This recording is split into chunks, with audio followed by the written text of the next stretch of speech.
Hey, Spit. Hey, Owie. Good try. These things happen.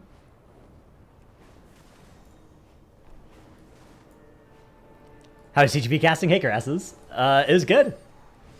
All is fun. I don't know.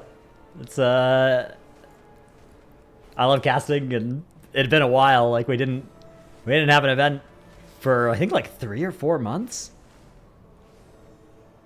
Yeah, I think it was since March or February or something since we had the last MDI, so that was a long drought of no casting to do. Sick upper lip hair. Thank you, thank you. I need to get it trimmed.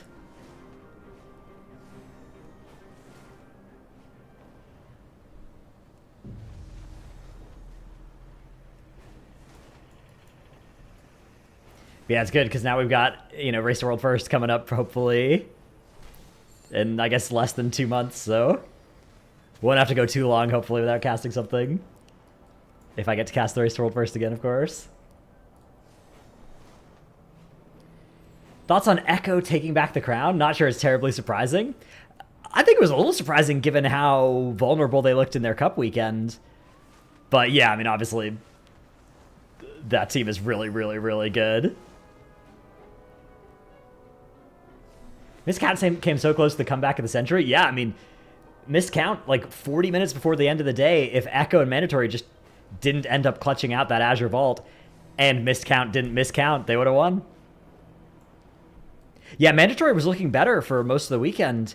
If Mandatory were so close to timing the literal first 23 vault that they tried, if they did that, like they were one Umbral Skull fight away from doing that. If they had done that, the narrative would be completely different right now. It would be like Mandatory just gapped the field. They one-shot a key that it took Echo 28 tries to do, and then they went and got like a 22 Bracken, or they fixed their times or whatever in other keys, and they won by a mile, and they were way better. So like, they were so close. They were so close to that being how this went down. Fair point on Mandatory, that wipe was brutal. Would I say those top 3 teams, or those 3 teams are roughly the same level? I think it's hard to say, like, it is really hard to say because you can't just like replay the weekend over and over again. I suspect if you replayed this weekend 10 times, that like Echo and Mandatory would maybe win 4 apiece, and Miscount would win 2, something like that. Maybe even one of the other teams would win one of the times as well. Like, the other teams were really not that far behind, but probably less than 10% of the time.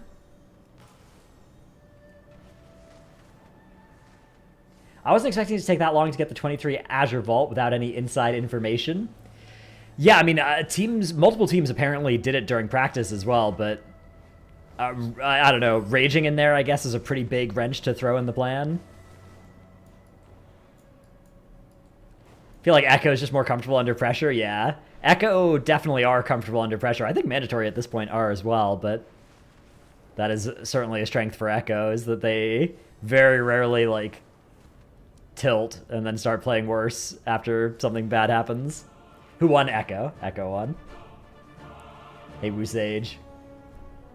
Drano's Guild team just didn't want to go in and one-shot it to make it interesting. Dude, Drano's Guild team, they were so close as well. Like, they had a bad day today, but I'm really proud of them. They played great over the past few weekends, and I don't know, they came in 5th, but they could easily have come in 3rd with like a couple of little things, one DC not happening.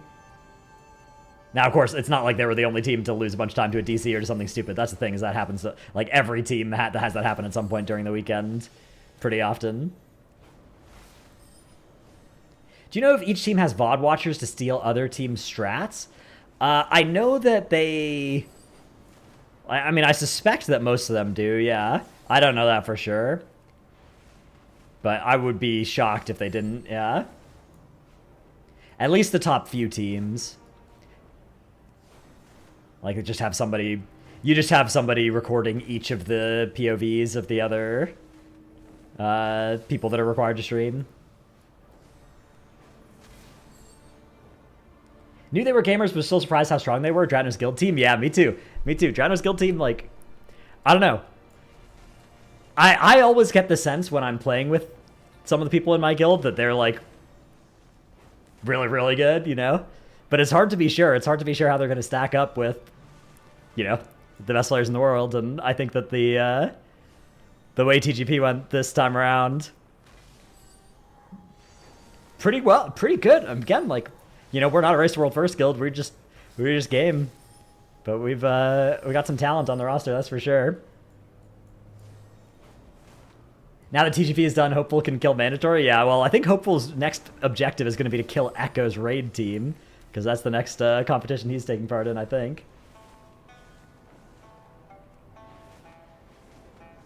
Without the Timber DC, think they get third? Yeah, without the Timber DC, I think that Nilthera's run would have still been kind of close, but I think they would have timed it. And then they would have just had to go and get... I mean, they still would have had to get a key or the 23 vault to get third from miscount the way it ended up happening, which maybe wouldn't have happened, but they would have at least got fourth. NA Internet Boss, yeah. I mean, they weren't the only team. Like, Zalia had a DC yesterday. Crims was having awful lag spikes. So a lot of teams, you know, have something like that happen to them. That's over the course of like 15 hours of playing times 5 people, right? That's 75 hours of, you know, person time. Odds of at least one DC in that window are pretty good unless everybody has, you know, giga internet. Yeah, miscount ending by missing count was really funny. That's iconic. Do I know how long Drano's guild team practiced for? I think they did a pretty full schedule. Like, I think they were practicing, you know, 10 hours a day or something like that. That was part of the reason that they got Timber, because originally they had a different healer who ended up becoming their like 6th player, helping do weak aura stuff, but he couldn't practice for as long, so he wasn't able to. But then because they were able to get Timber, they were able to practice full time. Where can one get the jacket I had? That's a cheap jacket from Shein that I got. I don't even know how to pronounce that place. The fast fashion website. You get a bunch of stuff for like $3 or whatever. Had that one for that one's debuted on the Pod EC once. But I originally got that for BlizzCon for the thing there. Hey, Ghost Shade. I think Kira and now are planning on having an on-stream chat about TGP either tomorrow or very soon. Oh yeah, that would be very interesting. Definitely interested to hear some tank perspectives as well from now, especially about the like this season in particular seemed really rough for tanks. It seems like there were a lot of pressure on them. I think it was odd to see Mandatory not using the stack spot on Umbral Skull. I think it kind of makes sense. Like, they have a Fire Mage, so their Ignite is just spreading automatically. And if you try and move the boss up onto those stack spots, I don't know. Sometimes it's just more trouble than it's worth.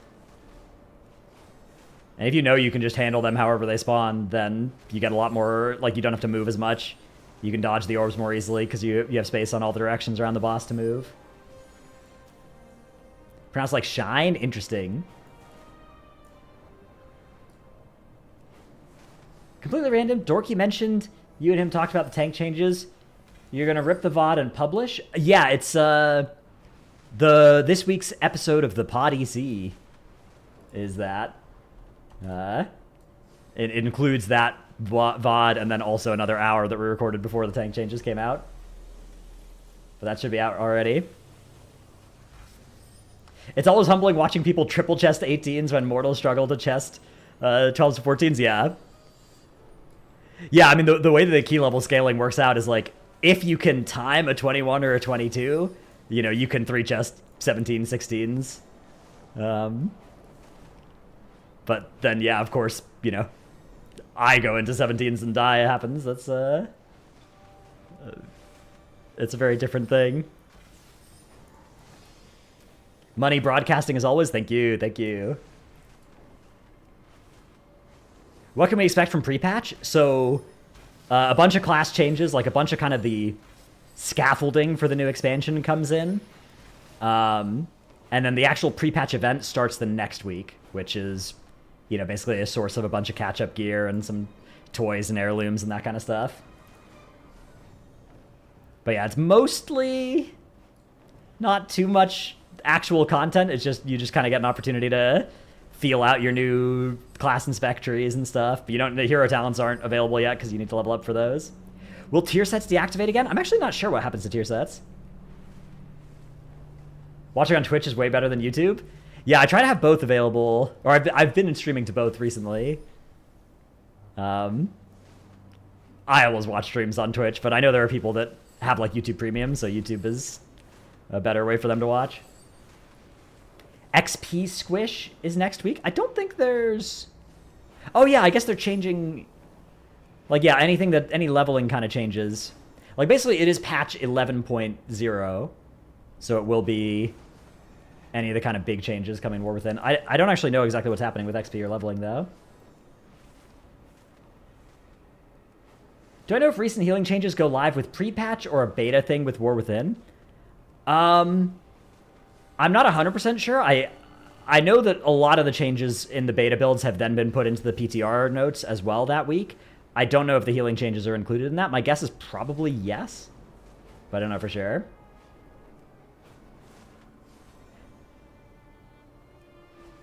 My Twitch app doesn't work for some reason, so I enjoy the YouTube stream while I try and fall asleep. Yeah, that's fair. That is fair.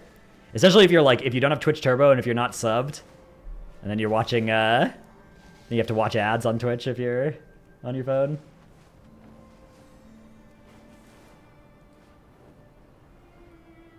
I shouldn't have been surprised, but there was so much Echo dooming / doubting this TGP. They lost last MDI. It's like people kind of forgot they were still kind of amazing. Yeah, I mean, you know, I was thinking like, okay, based off their Cup weekend, right? Like, Miscount looked better in the Cup weekend. Mandatory looked better in the Cup weekends. Mandatory beat them in the last MDI. You know? So I didn't predict them to win or get second, but it always looks foolish if Echo wins a tournament and you didn't predict them, because it's like, okay, they've won 10 of the last 13 or something, you know? How much bronze have I acquired from flying around Mop? Somewhere on the order of 200,000. Excited for pre-patch? Yeah, I'm excited for pre-patch. I'm just excited for the new expansion to come out. I'm looking forward to it.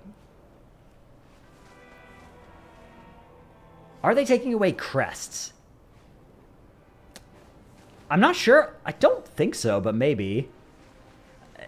Yeah.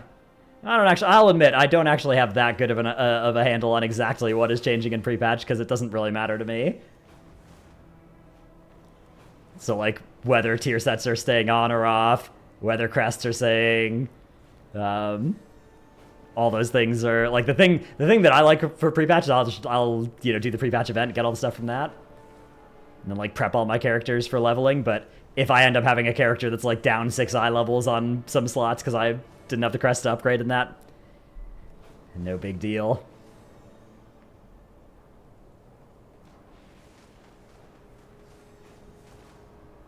Yeah, I'm gonna miss the start of the Path of Exile League because I got stuff going on next weekend. But I'll probably play it. It looks like a really cool league, so I'll probably play it once I get back.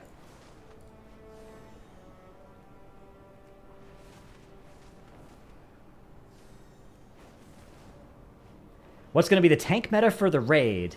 Somebody says Monk and DK. I kind of think it'll be DK Druid.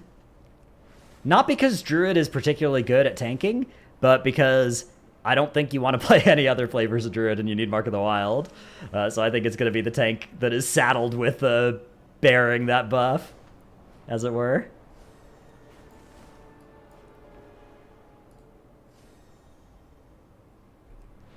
I think it's time for NA and EU to play together. Why we can't play? Yeah, it's like, I mean, I think everybody would love that, right? It's just, you know, they have the physical servers in the different parts of the world and the different maintenance schedules and everything for them.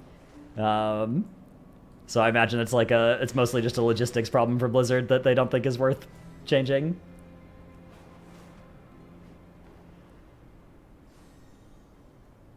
Can't believe we're a month from launch. No idea when professions become available. Mind-boggling lack of communication. Yeah, you just mean whether it'll be during early access or not? Yeah. I don't know. What exactly turns on and off with early access is definitely be good to know. Also, what exactly turns on and off with Heroic Week in particular, if there's if M Plus is open, would be good to know.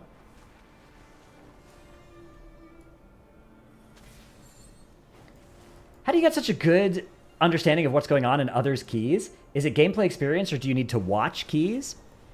Yeah, I mean, so like for casting TGP, for instance, every season I try to do at least moderately high keys of every dungeon, and I try to do some of every role as well. So, like this season, I've tanked, meleeed, ranged, healed, pretty much every dungeon, somewhere above the 10 level, and I've tanked up in the 17 level of every dungeon. So, like I know kind of at a baseline level, 95% of like the default stuff there is to know, maybe a little bit more, and then you kind of get a bunch of hacks for kind of figuring out what probably happened when you look over at a screen.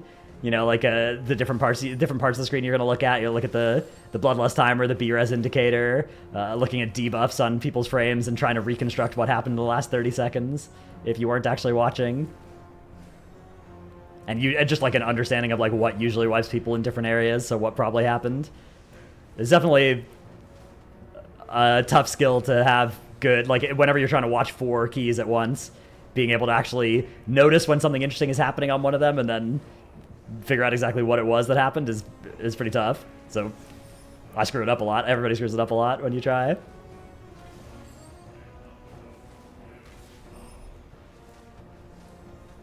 It's helpful when there's literally only one comp being played in TGP, though it's insanely boring to watch. Yeah, I mean, there was some variance this week. I don't want to try and say it's like high comp diversity or anything like that, but the top 3 teams were playing 3 different comps in the vaults at least, which was kind of cool. I guess the top one, there wasn't the Warlock team in the top 3. It was the 5th best team, I guess, at the end of the day. But yeah, I mean, it does help that you have a baseline knowledge of the comp. I would actually say that one of the things that I am good at is knowing what all 39 specs do. So it's kind of bad for me. Like, relative to other casters, I do well whenever there's a lot of weird stuff showing up on the screen. Like, I could explain to you what a bear does in a different spot, what the difference is between an AF lock and a Destro lock, and all those kind of things. So, that's one of the things where it's bad for me as well whenever there's no comp diversity. But there usually just isn't going to be that much comp diversity in WoW PvE esports. That's just not something that is going to be common because it's PvE. So why would you ever not just play the best thing?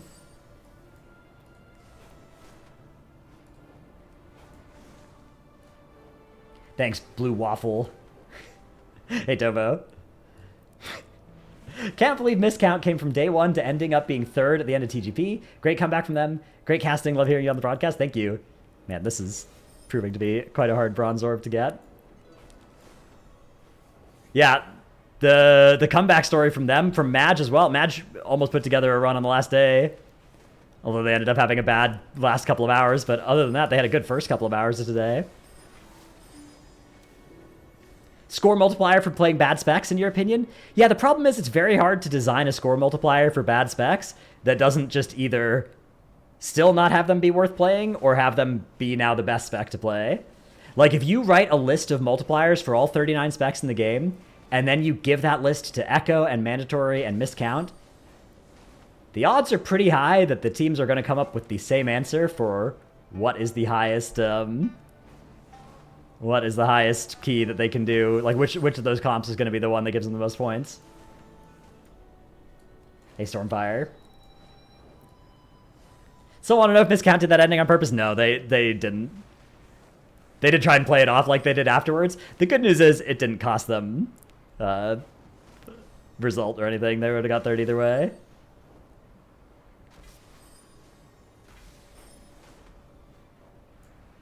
Optimal PvE play doesn't involve diversity. Viewers should be okay with that. Yeah, I mean, asking viewers to not complain about it is kind of fruitless because it's a different person coming in every day and saying, you know, oh, all the comps are the same. It's like, oh, what are you going to do, right? There's, it's not like you can... you'd have to make that argument every day, and for a lot of the people that it's just never going to resonate that, you know, it can be fun to watch.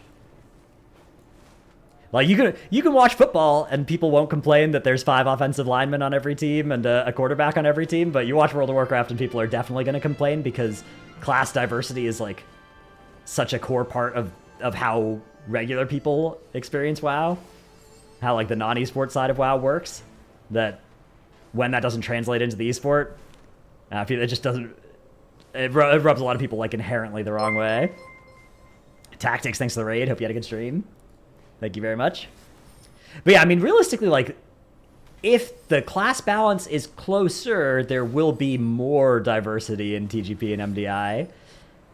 Although, you know, even seeing stuff like Warlock, Frostmage, Firemage is at least something. Like, that's brought it out of being the absolute exact one comp everywhere. It might not do much better than that in a usual season, but often there's like, oh, there's this dungeon that's a Mistweaver dungeon for whatever reason. There's this dungeon that's this for whatever reason, which helps as well. What are we doing? Remix? Yeah, just kind of yapping and then collecting bronze orbs as well.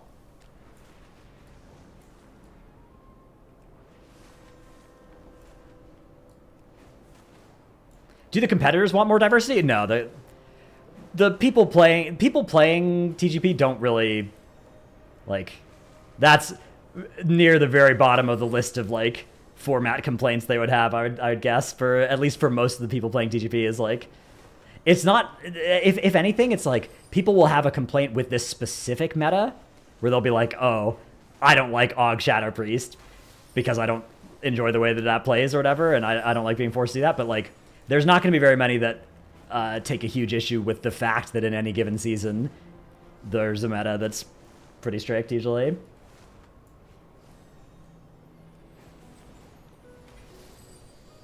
Is this an effective bronze farm? It's okay. Getting about 8,000 bronze an hour, 7,000, something like that. It's not great, but it's more fun than any other way of getting bronze for me.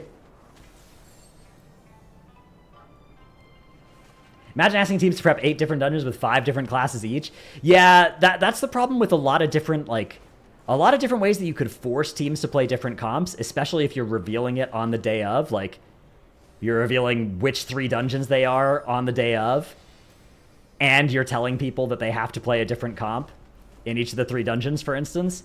The amount of permutations that you have to be prepped for in that spot is so high, right? Because you have your best comp, which you want to be ready to play in at least 1 dungeon, but you don't know what the 3 dungeons are, so now you need to practice a Brackenhide with the best comp and an Azure Vault with the best comp, like everything except for 2 dungeons that you would have like a prio list for which one you'd play the best comp in.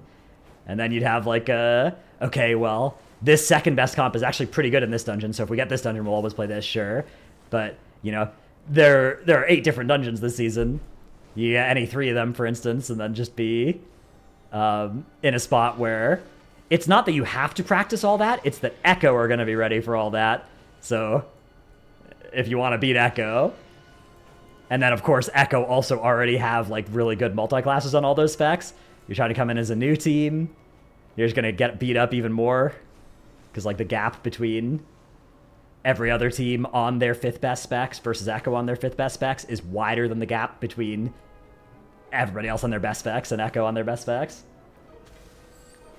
So I don't know. I mean, it's not like impossible that at some point there could be some cool experiment with something to try and get more diversity into the MDI or TGP, but it's very hard to imagine that change ever being popular with the players, because almost anything you do that did that would mean like massive increases in the value of practice time and the like sweatiness of the whole competition, which is already extremely sweaty, of course.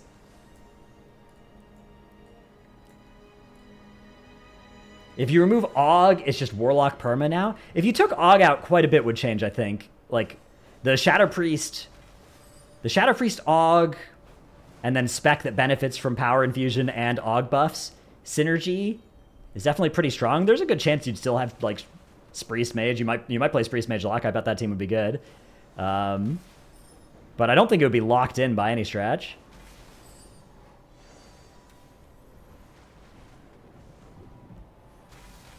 I don't know. Og, I think, just needs to do less defensive value. Because it's really mostly just being brought because it's needed to survive the, like, to help your priest survive the rest of the keys. But they're nerfing Aspect's Favor and Bronze Attunement, or Black Attunement next expansion. Like, maybe that'll be enough? I don't know, though. It's still just doing more than any other spec at that. I think it would help as well if they made the keys more about damage and less about survivability. Like, if they just, instead of each key going up 10% damage and 10% health, if each key just went up 10% health and, like, 7% damage or something, I think that would go a long way as well towards shifting the difficulty back onto, like, coming up with the comp that does the most damage in the keystone, which would more often involve stuff like the Warlocks. More multi-classing would be sick. Can beat other teams by being better at multi-classing. Yeah. That would be good for the multi-classers, that's for sure. That would be good for them. Take a page out of Break the Meta's book and give teams meaningful bonus points for playing weird stuff. The problem with that is that that works in Break the Meta because Break the Meta is a community event without, like, huge prizing, and people are playing it chill. But, like, if you start... So, if you do what Break the Meta does and you just have a list of allowed specs, you really think there's not going to be an agreement among Mandatory Echo and Miscount which of the 18 allowed specs are the best ones, right? Like... It's not that they would agree, they would talk with each other, it's that they wouldn't talk with each other. They would test it, and they would come up with the same answers of, like, okay, well, we're not allowed to play Resto Druid, but clearly the best healer of the ones that are left over is blank, right? And then you just see all the teams show up playing the same comp as each other, but it's a different comp than what's good on live because there are restrictions on it.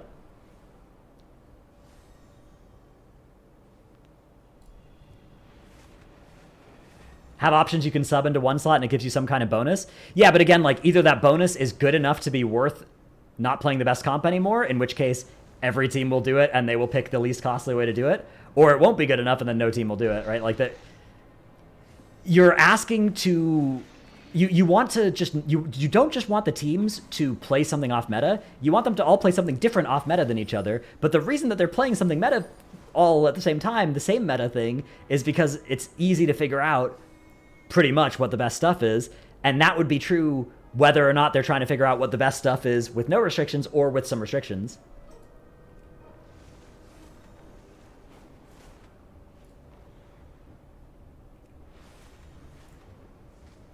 Do a draft. 4 dungeons can't reuse any specs. Yeah, again, those are the kind of suggestions that are pretty common and would maybe help with... I mean, obviously you would then see different teams doing different stuff from each other. But those are the kind of ones where it's like, okay, this is now a miserable tournament to play in because of just exponentially exploding practice requirements and also exponentially decreasing chances of ever beating Echo.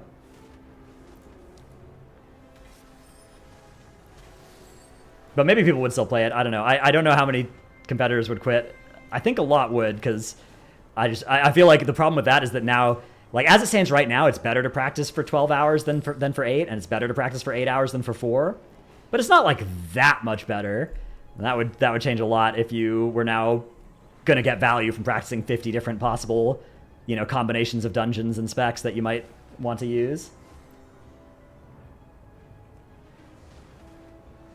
You figure out who's the worst, then give more points for using them. Linky. Thanks for the 2 months. Then it becomes risk-reward for using worse teams. Yeah, but... Okay, so you're saying something like, let's give Enhancement Shaman +1 key level or something like that, right? Or +2 key levels, and let's give Elemental Shaman +1 key level, something like that, right?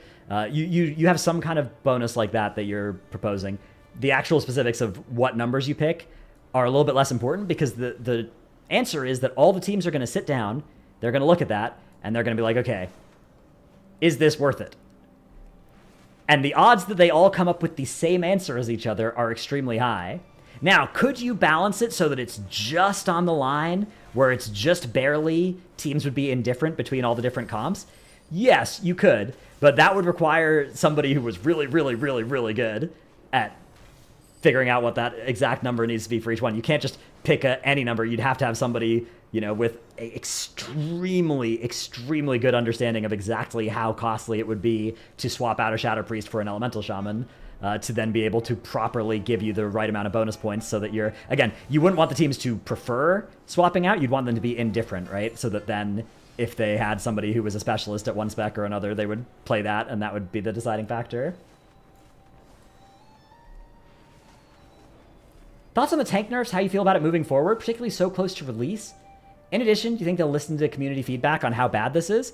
So the tank post that Blizzard made was very concerning because in the justification for it, they said a bunch of stuff that was just not true about, like, you know, tank defensives growing faster than non-tank defensives with talent trees, which I think I would dispute that the, like, tanks got more than non-tanks in terms of defensive nodes on their trees and stuff.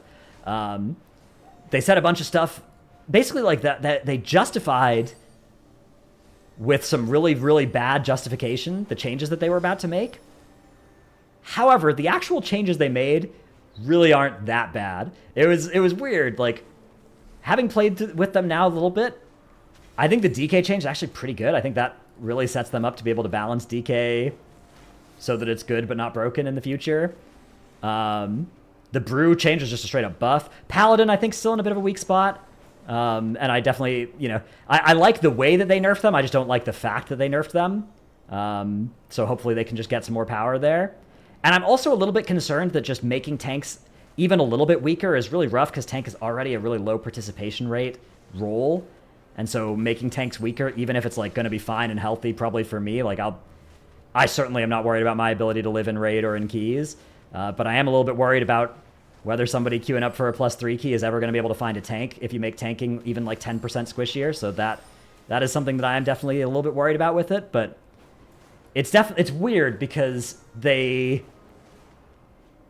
changes definitely aren't as big as you would think, given how much justification they wrote for doing them, and also how false their justifications were. Like they wrote some justifications that suggested they have a worldview of how World of Warcraft works that is just wrong, but then luckily they didn't make a bunch of changes that suggested that they really believed that to a high degree, which is good. Yeah, it does increase the power of an Augmentation Evoker as well. Augmentation Evoker, particularly in a world where DK and Brew are really good tanks, is also gaining even more value because those two specs like armor the most.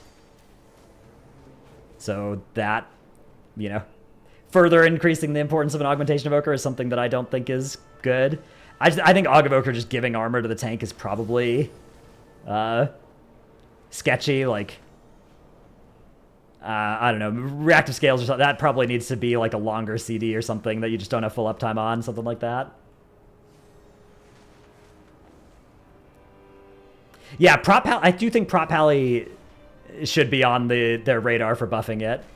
But I don't think, like, all tanks are feeling awful right now. I do think that, again, I am a little bit worried about, like, less good players being able to live on tanks now. Because, you know, if you're, like, a 50th percentile DPS, you do 50th percentile DPS and it's fine.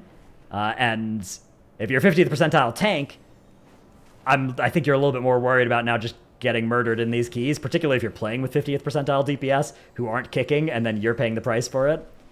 So I'm a little bit worried from that angle still about that post, but I would say it worked out better than I expected from the keys I've seen and done since it got posted. Again, the justifications they wrote are just really sus. So I think they should have definitely not. They definitely, you know, caused a lot of unnecessary fear in at least me with the way that they justified the changes they were going to make. But again, most of the specs except for Prop Pally I think are looking okay. Hey Roger, yeah, I retweeted the apology form. I've signed it. Retweet's a signature. I'm sorry for ever doubting Echo. It won't happen again. You're also here to collect. Okay.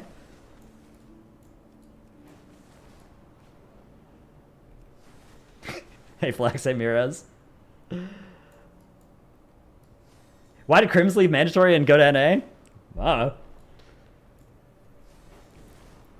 Why does anybody ever leave a team, right? It's probably either he didn't like it there, or I guess given that they won the MDI and then he left, they probably wanted to replace him, but I don't know. I genuinely, or just be speculating. I will say there are very few teams where there's not one player on the team that the other 4 want to replace after losing, but it is rare to see it happen after winning. It's rare to win a tournament and then swap somebody out. But I don't know, sometimes it, you know, something you'd already been kind of planning to do, some schedule stuff doesn't work out. Again, I would just be speculating. I don't actually know the lore. Has there been less tech this event than previous ones? There's definitely less flashy tech. I mean, the thing is, all the dungeons that were in this TGP have already been played in TGP and MDI this expansion, so, you know, some of the stuff like snapping a bunch of lashers in Alethar Academy had already been done. So it didn't look as new. But yeah, there definitely wasn't anything as flashy as what Echo did with Rise.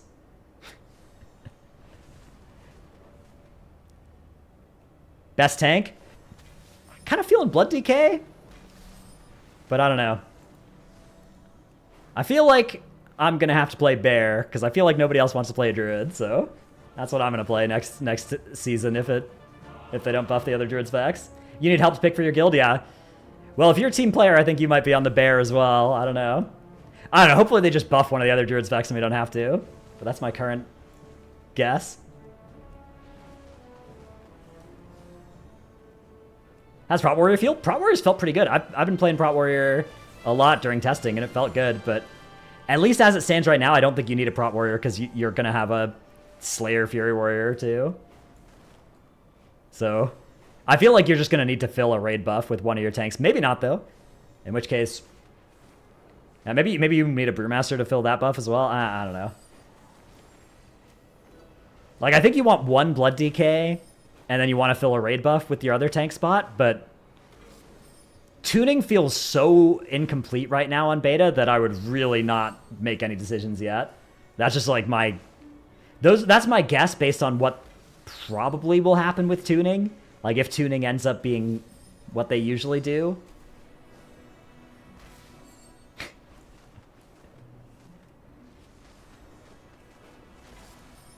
Do I think there's going to be a major Heroic Week tuning patch? There usually is. There's usually tuning when there has been a Heroic Week. Historically, there's been tuning that gets announced on the Friday and then deployed on the start of Mythic Week. But will they do that this time? I kind of feel like yes, they will, because I feel like tuning is so bad right now that it's probably not going to be fixed by the time the game actually comes out, and they'll have to do it once it's actually live. How do I play TGP and cast at the same time? Did I multi-box? Okay, I will admit, there have been things I've cast in the past where, you know, I've finished up a TFT lobby or something while casting, but not this time. This time, I was a good boy. I closed my League of Legends Swarm mode before all my shifts. Today my drip was spot on for the broadcast. Oh, thank you, Roger. Yeah, I wasn't going to wear that, but Doa was wearing like a gold leaf jacket, so then I was like, oh, I have something like that, and then they all made me keep it on after I showed them, so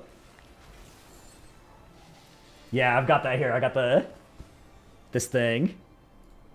I could put it on briefly now, but it's so hot, I'll like sweat way too much. But here. Looks like I spent $5K on it. Yep, I spent probably closer to $5 on it, but, you know. How long before the tournament do we confer each day? We have to show up at, like, 90 minutes before the show starts on Saturday and Sunday, and then 2 hours before it starts on Friday. It's not good. Not good at all. All right, yeah, this is the full look that I used today. Just completely ridiculous. $5 well spent, hell yeah. All right, I can't keep this on. It is like 76 degrees in here. It's hot enough in here for the Euros to call it a heat wave.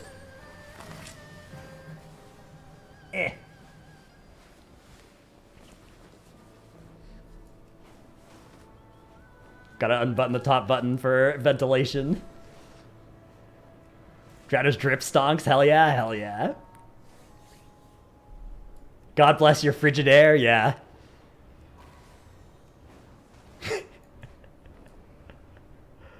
Yeah, my bad, team. My bad. Is there somewhere you can watch TGP? Warcraft's YouTube or Twitch channels. So like twitch.tv/Warcraft or youtube.com/Warcraft. And you just go find the VODs.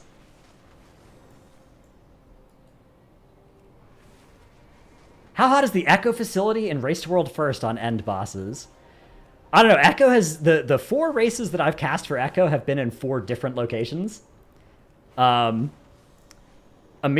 was in a nice, big, cool warehouse.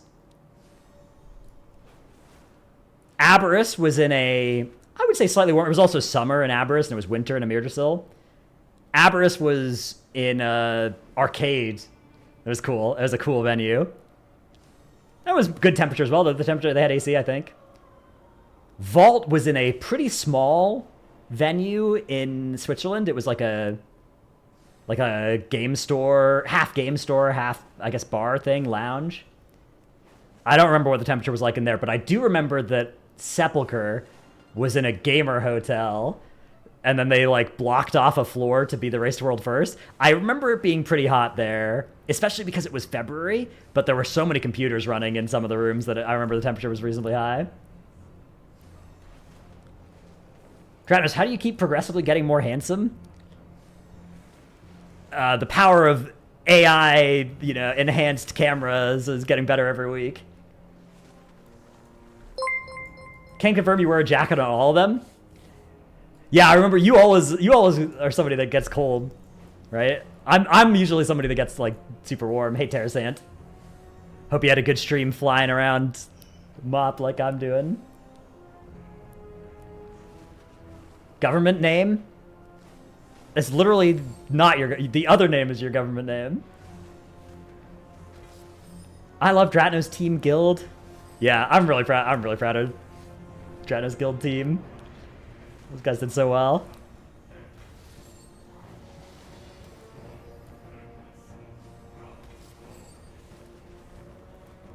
Yeah. Really good showing. They'll get him next time. I don't know, here's the thing, like, obviously there were some runs that went badly, but sometimes you go into MDI and TGPs, and there are teams where it's like, okay, this team is a key level lower than everybody, right? This team is 2 key levels lower than everybody. Drano's guild team were not that, right? Like, they were clearly a little bit more volatile than some of the better teams, clearly a little bit slower, and there were maybe some dungeons that they weren't going to be able to do at the same level as, like, Echo and Mandatory, but realistically, the biggest problem they had was just, like, they had a 10% chance of timing a key that Echo or Mandatory would have a 40% chance of timing, but, like, that is so much closer than a lot of first-time MDI and TGP teams get to being really good. So yeah, I think that squad has got some gamers on it, that's for sure. Max had a great brain fart where he was talking about a player on Drano's guild team who used to be in Liquid and asked, I wonder what guild he's in now. If that was Cryptix, Cryptix isn't in my guild. Cryptix got, I don't even know where he plays. Does he play for Vodka now? I don't know, that guy seems good. We should poach him if he's playable. Oh, he's an ID, okay. ID is one of like 5 guilds we can't poach from easily. That's sad, because that guy's really good. Frosty, oh yeah, Frosty's great. Frosty did briefly raid with us, but he doesn't currently. You got someone from ID, was easy? Yeah, you guys are another guild that we can't poach from. Unfortunately. You guys, Liquid, Method, ID. Those are the guilds we can't yoink from. FSY. Nobody's gonna leave FSY. Everybody loves it there.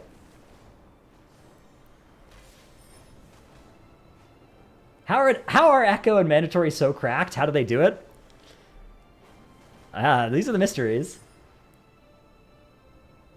Thinking of giving him back though after this TGP? Yeah, you're giving Hopeful back? I see.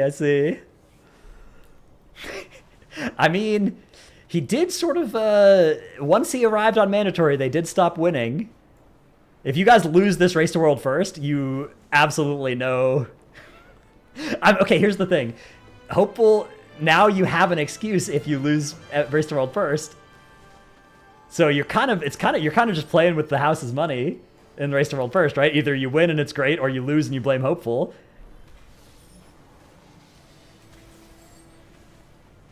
Oh, hey, Hopeful. how's it going? Congrats on the top 2. I Carumba has been called. Oh man. Caught. Yeah. I need to add that emote.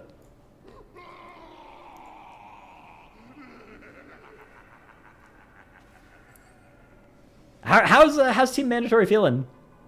I imagine, I don't know. I feel like the vibes, they shouldn't be that bad, but I imagine it's still a sad day.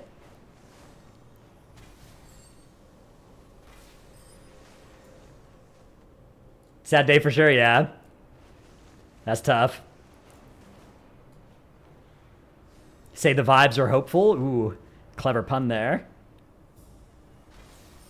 Oh, this is it. Dude, the whole waterfall is here. Oh, so much bronze. Wowie. Caught? Oh, let's go.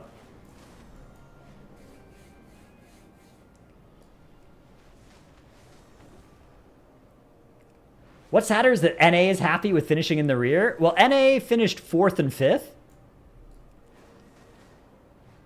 Not bad. Not bad for us. Okay, here's the thing as well. We had NA talent got poached by Mandatory as well, right? So that is kind of a win for NA as well, if you think about it. Yeah, NA finished 2nd if you think about it from that perspective. I have one last question. Why did casters get Giga caught with their predictions? Okay, see, I thought my prediction would be like a bold talking point. I thought I would be the only person without Echo up there, and then I could like make an argument for it. And then everybody else also didn't predict Echo, and now it looks like we just all thought you guys suck. Realistically, I just thought like, okay, everybody's going to pick Echo. They always pick Echo. Miscount looked really good in their cup weekend. Mandatory looked really good in their cup weekend. I'm going to predict those 2 teams. And then all the other casters had the same idea, I think, but definitely ends up making us look pretty stupid, huh? This is the most made-up story ever. I give it a 1 out of 10. Yeah, you got me. I'll workshop different excuses, see if I can come up with one that sticks. Liquid will crush Echo for Race to World First. USA #1. Oh, are we starting the NA versus EU Race to World First trash talk now that TGP's done? That actually, there's, you know, we've got NA players on Echo, we've got EU players on Liquid. So there's kind of, you know, I guess it's obviously majorities, but USA #1 in their region. That's right, barely. As long as those Canadians don't wake up and get some World of Warcraft subscriptions, we're gonna be good over here.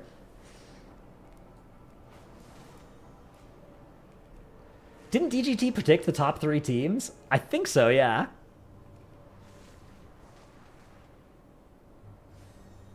You're going to predict OCE #1? OCE actually has some really good guilds. Like, honestly, that guild is low-key cracked.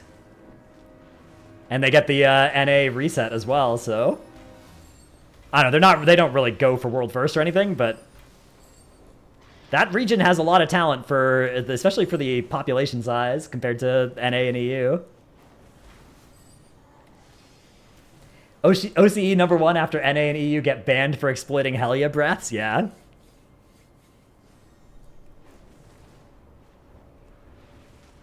Besides new talent rework, what else is coming on Tuesday? Not all that much else. Warbands, I guess. Warbands and like a bunch of shared account wide stuff as a result. Congrats to you, the other casters, and production for a great weekend of content. Y'all made the event even more fun. Thank you. Thank you very much. Okay, Dranos, I have a question for you. Why didn't you have your own guild finishing first? Didn't I have any faith in them? I put them for first in their cup weekend. But, I don't know, going into global finals, I could have put them first. That would have been a better. I would have had a better excuse for why I didn't put Echo on my predictions. So I would have been able to point to something there. But I don't know. Miscount and Mandatory and Echo just all looked so good. It felt hard to not put two of those three up there.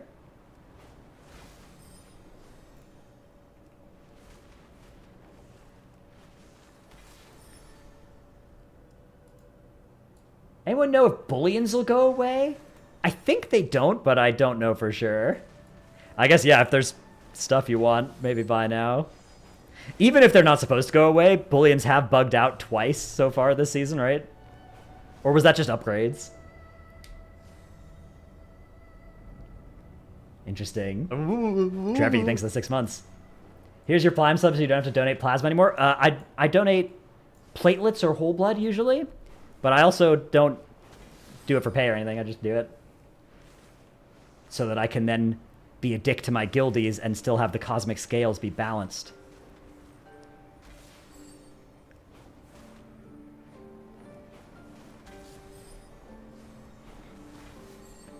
That's right. You wish plasma got paid in Australia? Okay, as a public policy, you know, I think that you should get paid for. You should be able to, like, just get paid for that more easily. I don't even know if you can in California get paid for donating, but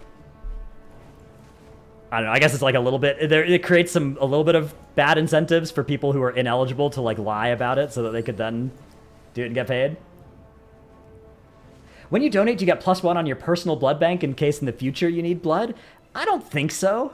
I don't think you get any, like, prio on the list for if there's a shortage in the future and you need blood, but maybe. I don't think so.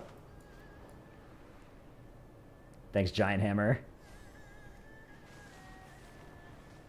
Policy for not donating makes sense. It creates bad incentives for the poor to donate all their blood on cooldown and mess up their health. Yeah, but you just need to have a good cooldown, like good verification that people are eligible. And then, because like the problem with the status quo is that we have shortages, and so people are dying that need transfusions. And also, people are poor and could use money more than they, you know, need the extra unit of blood or whatever that their body could regen anyways. So I don't know. I agree. It creates a sticky situation, but I think the status quo isn't one that we should be happy with there. Yeah, exactly. Like I think it's just you got to be careful with it, but I think it's better. Yeah, plus if you ever need it back, you just, you know, go with a baseball bat. Get your blood back. Exactly. Isn't tuning going to be whack on Tuesday since some classes are balanced for their hero talents doing 30% of their damage and others maybe 5%? Yeah, you'd think so. Although on beta right now, it doesn't seem like the classes are actually balanced around that anyways. So maybe not. I don't know.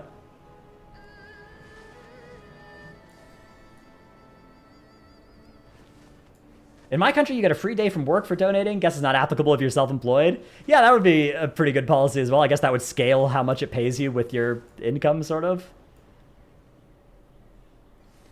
Why is Echo of Jaragosa so hard? Seemingly every team had a player die to it every key. The problem is if you get targeted with arcane missiles in a high key, it's like a one-shot, so you kind of need everybody in your group to have a personal or a shield for all of them, but then, like, if you get the debuff, now your shield's gotten eaten through or something like that.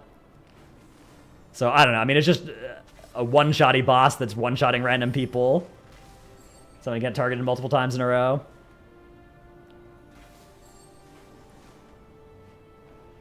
I donated semi-recently. It was great. I got low-key pissed because another person donating started after you but finished earlier. Oh, yeah. That basically always happens to me. It's usually pretty slow for me because they, like... I don't know, they usually don't get, like, a great, my veins are, like, kind of hard to get into or whatever, so they usually get a pretty slow drip. I'm there for, like, 20% longer than usual or something. So, yeah, like, because it's, I don't know, it's not the end of the world, but I always make sure I schedule enough time. You're anthrax immune and get more money for your plasma because of it when you do donate? Ooh, that's cool. I didn't know you could be immune to anthrax. And that's like something that... I guess I'm not surprised you could be immune to anthrax, but I am surprised that you would know you're immune to anthrax. Like, I'm surprised that that is just something that you could know about yourself without having been exposed to anthrax and then somehow not getting infected. Did I proc a good blood type? My blood type is A positive, so it's, you know, nothing special. I think that's like the second most common in America. Probably something they can check markers for. Yeah, I guess I just didn't know that they did check those markers. Hey, Wolfane. Yep, this is a bronze stream. That's right. Good blood donation incentive could also be you get free test results every time. Yeah, I mean, where I do it at least, I get like pulse, blood pressure, hemoglobin, but you don't get a lot else, and it's not like pulse and blood pressure at least are particularly hard to measure. Do you know if weapon swapping is allowed in TGP mid-key? The rules don't say anything. If so, why didn't any teams use Broodkeeper staff on Brackenide Hollow totems? I don't think it's allowed in the middle of a key. I think it's also just not, it doesn't work in the middle of the key, except I think there's a bug that lets you do it with like one-handers. Yeah, I think there was a bug for a while where some specific weapon swaps worked, but even after they broke them mostly. But I guess maybe they've even fixed that now.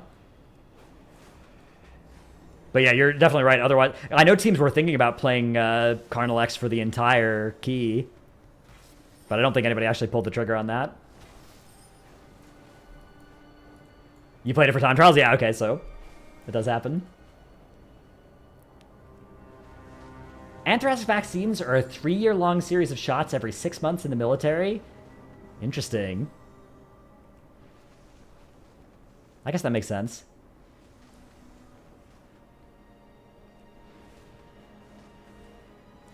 Hey, Boreal. Sorry about that.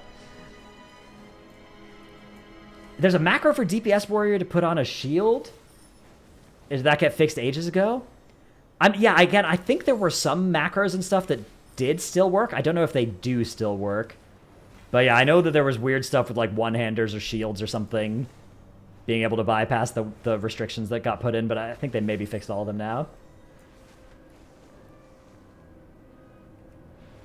It used to be that you would slash equip staves into the offhand slot, and they broke that? Okay. I see.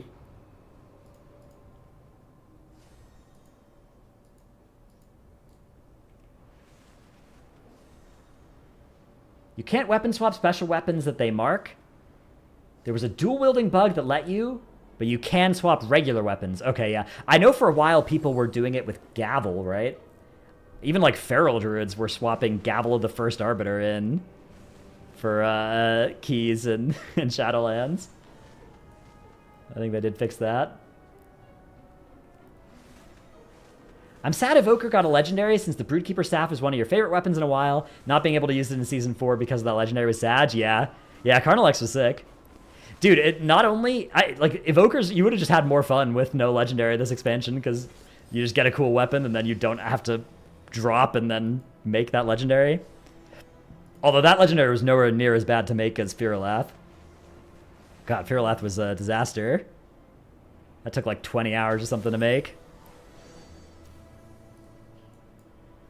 I was a diver on a submarine. I got immunized for literally everything there's a vaccine for. Being in the water off the coast of countries that dump raw sewage into the ocean will do that. I mean, I guess the ocean's kind of full of raw sewage and dead bodies and stuff. It's just like low enough concentration, right? I think I saw this on like there was a shower thought somewhere that like, you know, there's obviously a lot of dead bodies in the ocean. So clearly there is some ratio of dead bodies to water that we're comfortable swimming in. But like obviously it's not as much as if there was one dead body in a swimming pool, we wouldn't swim in it. Really makes you think, huh? What class am I personally most excited for going into War Within? I think I'd be most excited about like Mage, Evoker, Warlock if I was playing those. Unfortunately, I'm playing tank. So, you know, Some of the joys of World of Warcraft are not for me until raid prog is over.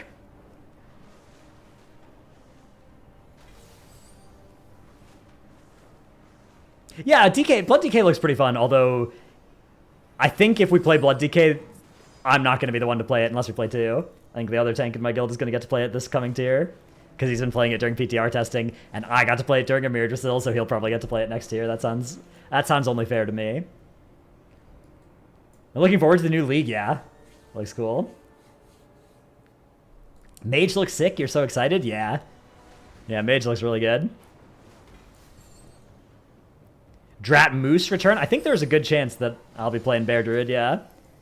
If they don't buff one of the other Druid specs, I think, at least the way it looks to me, it looks like Druid is pretty icky, and so you just play the least bad Druid, and that's going to be Bear. But, you know, there's a very good chance that there will be a lot more tuning between now and Mythic Week, so that would easily change that diagnosis.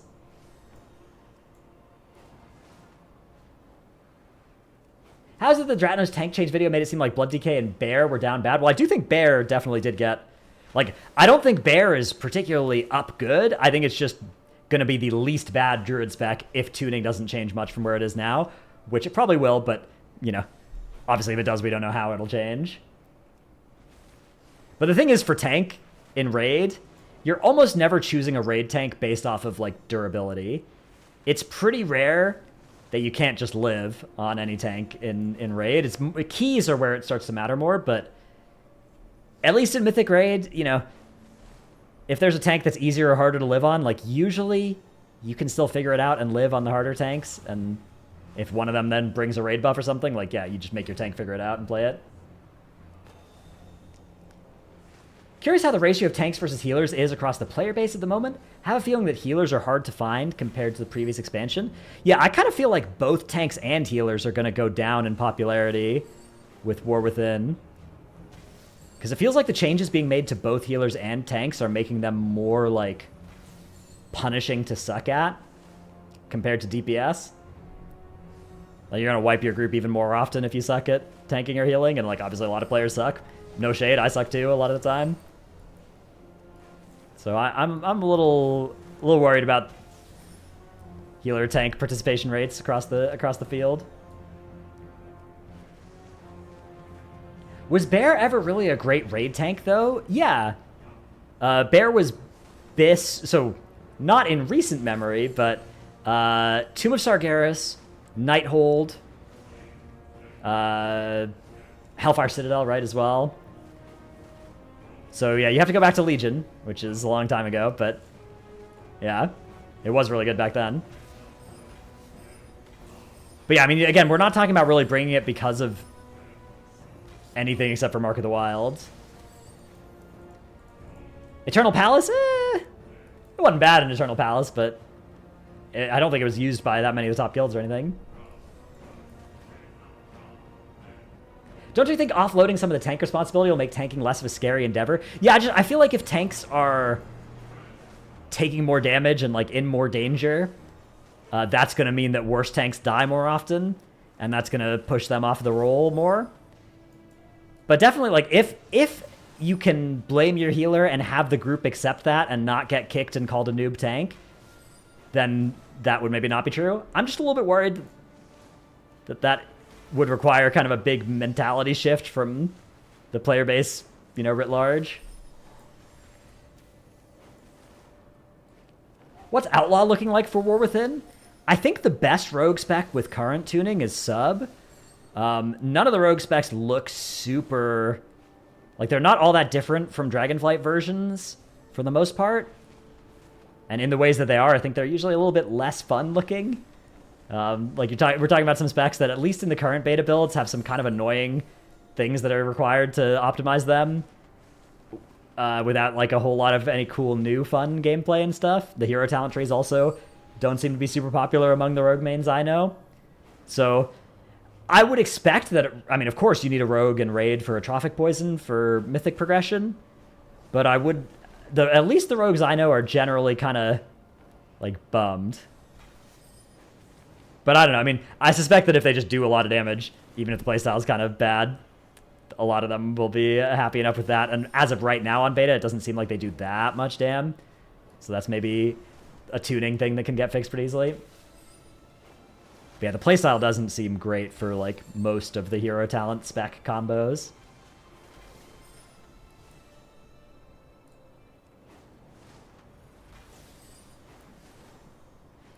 How's Rep Pally looking in beta? Definitely looks pretty fun. I mean, it's already a pretty fun spec in Dragonflight. I think it's got 2 very fun hero talent trees. So, yeah, I mean, if they tune it to do good damage, I think it's going to be a really great spec to be playing. In terms of like a raid spot, you know, it could be your Pal. You only need 1 Paladin now, but it could be a Rep Pally for sure.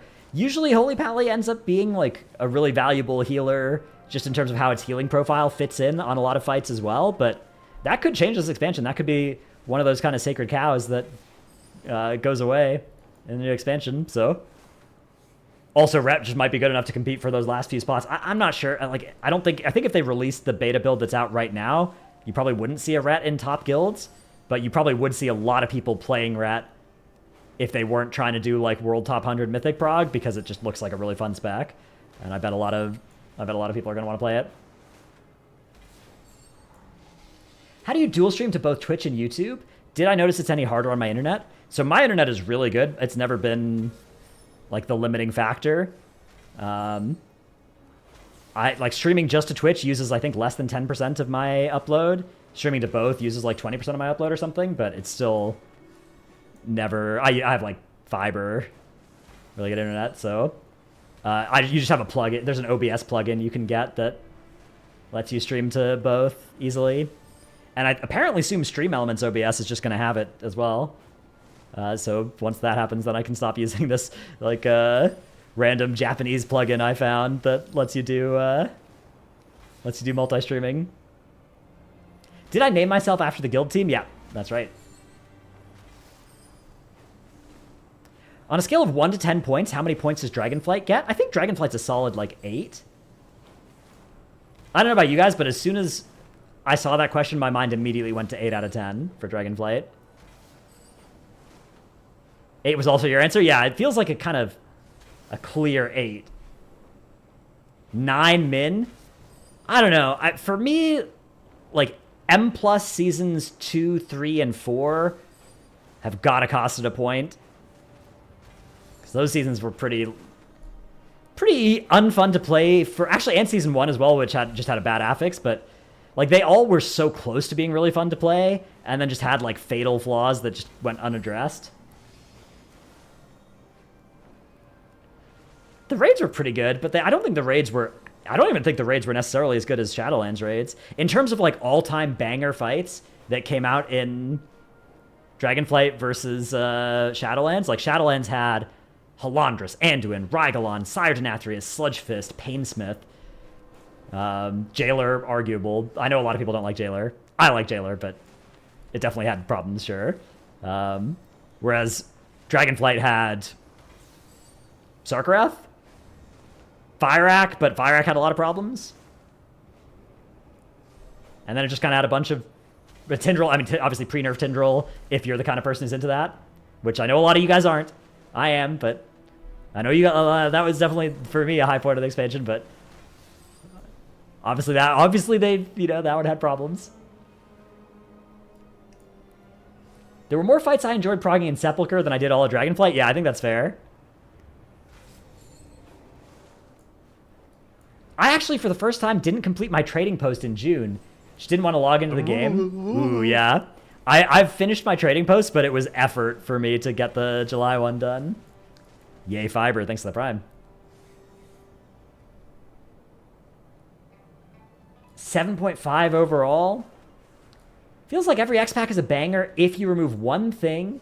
Covenant locking, augment, legendary RNG, etc. Oh, yeah, I forgot about Dragonflight legendaries. That's definitely another down point. Nathria, yeah, Nathria was a really great raid. Nathria was definitely a top 3 all-time raid. Even with Stone Legion Generals in it, which really goes to say something about Sire. And Sludgefist. Sire, dude, Sire, what a fight. What a fight Sire Denathrius was. Yeah, Dragon Riding is definitely huge for Dragonflight. Also, just Dragonflight, like, talent system, no like big annoying borrowed powers or grinds. Like Dragonflight represented the first expansion after the 9.1.5 philosophy shift. And I think it definitely gets points for that for me as well. Evoker's cool too. Og, obviously, has some points of controversy for high-end players, but I think Evoker as a whole is pretty cool. Do I want a duo queue league and get Challenger with you? No. Thank you. Yep. I said the word no like I had more to say after that. But I guess here's a few problems with that. First of all, I don't think that I'm good enough to get Challenger in League Duo Queue. Second of all, I don't like people being mean, and I think that I would play in such a way where people would be mean to me. So I wouldn't like that. And yeah, third of all, is there even time before the expansion? I don't know. Can't you only duo queue to Masters anymore? Oh, no. E-Dater's in shambles.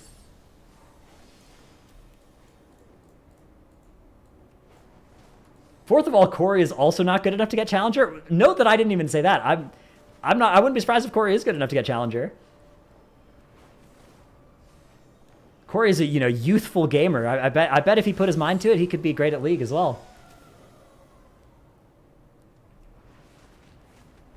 Wow, you just triggered my squirrel brain. We are going to talk so much on Friday. What does that even mean? Might not be your thing. Do you know if there's a glory achievement for dungeons this expansion? I don't know. I'd be surprised if they took that out. I feel like those have been fun and popular. But I don't know. I just kind of assumed there would be. I haven't looked at it at all.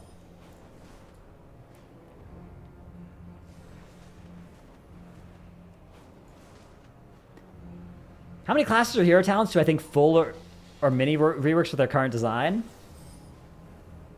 I think there's probably like 4 or 5 class trees that I'd like to see get some love, especially Druid. And maybe like 10 hero talent trees. Trickster, Fatebound, Pack Leader, Dark Ranger. Definitely more that I'm forgetting that I think could definitely use some re-looking at. Some of the Shaman ones, although the Shaman ones are weird because a lot of the Shaman ones are good for one of the 2 specs, just not for the other. Seems like a lot with only 4 weeks till launch. Oh yeah, those are what I would do. I don't think it will happen for all of them at this point. Yeah, I would be surprised if even half of that. I would be surprised if there's really any medium-sized reworks still coming.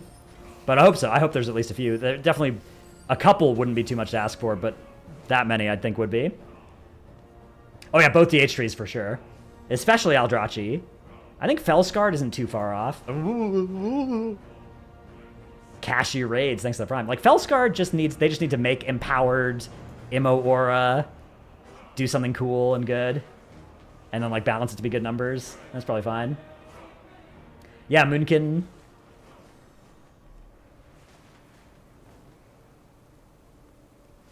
Reason got fiber as well. What's my down up? I don't know. I don't know if I can run a speed test while I'm streaming, but it's like it's good. I think it's close to a gigabit, if that's the right unit. Down, and then I think like 200 megabits up or something.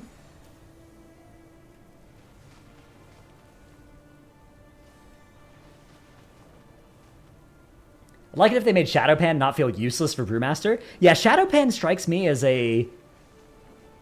It's very passive. It's very something that you don't feel, which is maybe fine for one of the hero talent trees, but they need to add some cool stuff to it.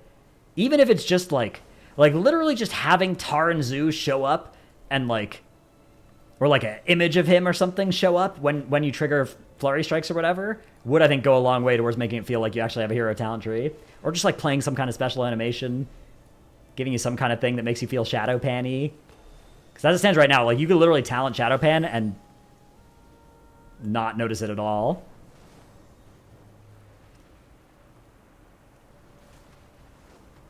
Do you ever think there will be a Barb-like class? I think that Warrior is too close to anything Barb-like that would happen in WoW. Ah.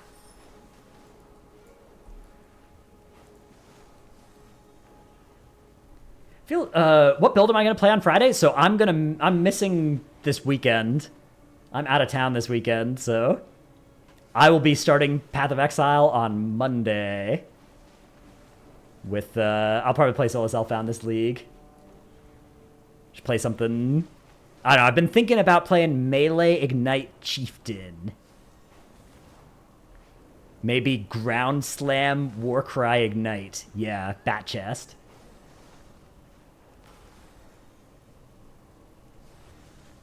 Did I fill out my Echo apology form? I retweeted it. I probably need to fill it out more thoroughly, though. SSF during the AH League? Yeah, the nice thing about starting an SSF is that at any time I can be like, this is stupid, and migrate. I have done that in previous leagues before. But especially if you're starting late, I don't know, SSF is kind of chill because you don't feel like you've missed the first weekend.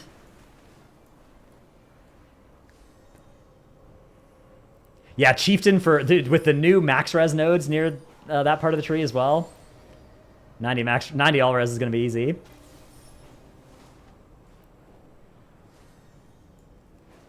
No more group play? Not this league. Maybe next league. If we're done with all our WoW stuff by then, which I guess we probably will be.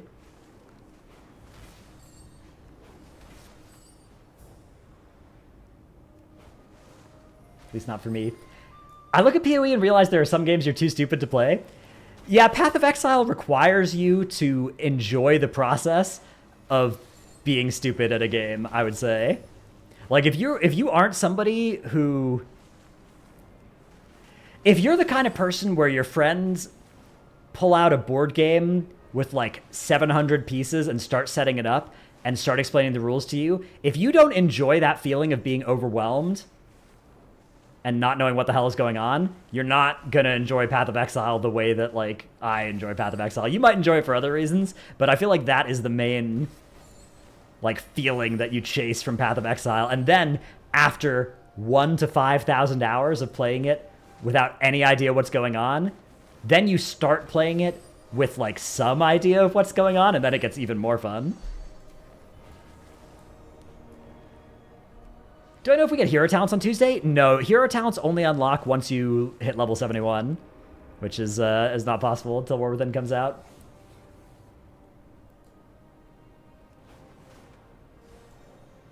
It gets really good after 1,000 hours. Yeah, see, that's the thing, is that if you don't enjoy that process of being overwhelmed for the first 1,000 hours, I wouldn't recommend it.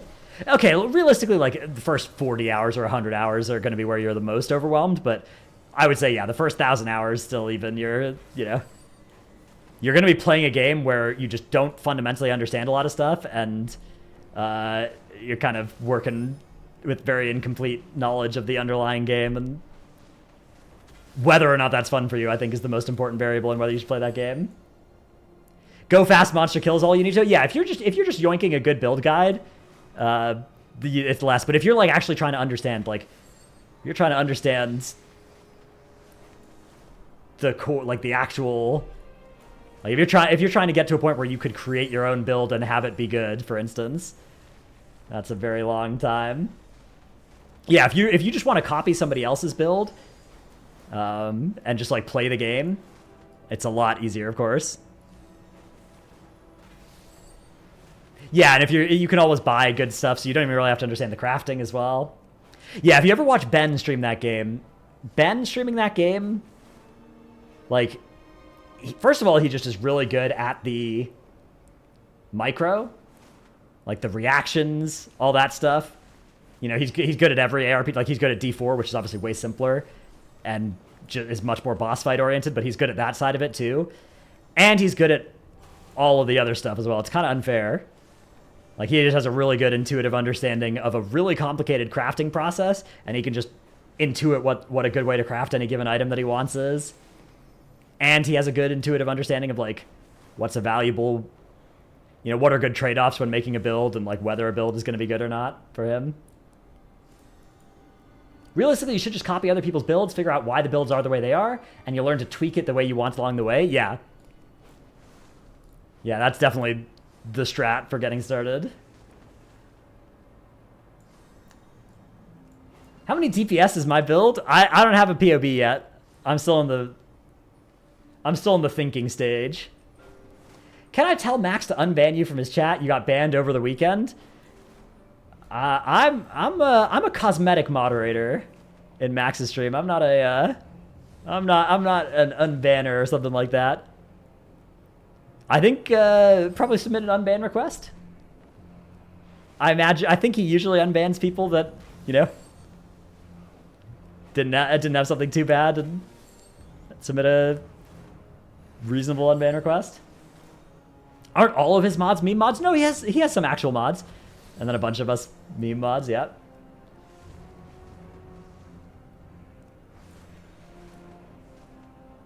When are the meta predictions / tier lists dropping? I won't be dropping them probably ever this patch, but maybe I will like during Heroic Week.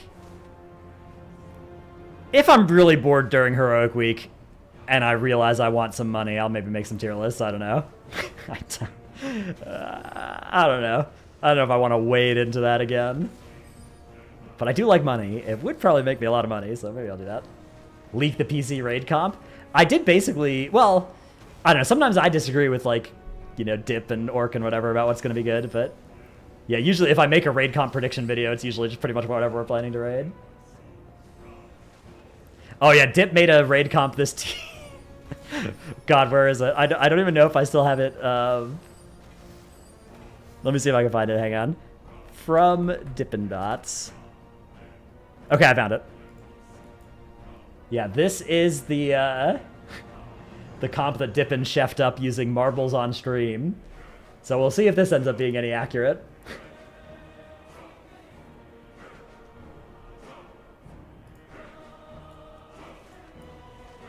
Are me and Max going to do a boss ranking prediction? No current plans, but I wouldn't be surprised if we did some kind of content pre-race like that. I don't know. I suspect that between like August 10th and August 22nd, there's going to be a lot of time to make a lot of different content, yeah.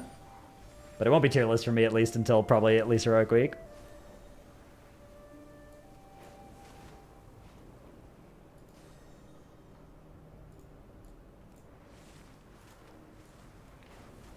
Will Heroic Week be no Mythic Dungeons, not even M0? They haven't said yet.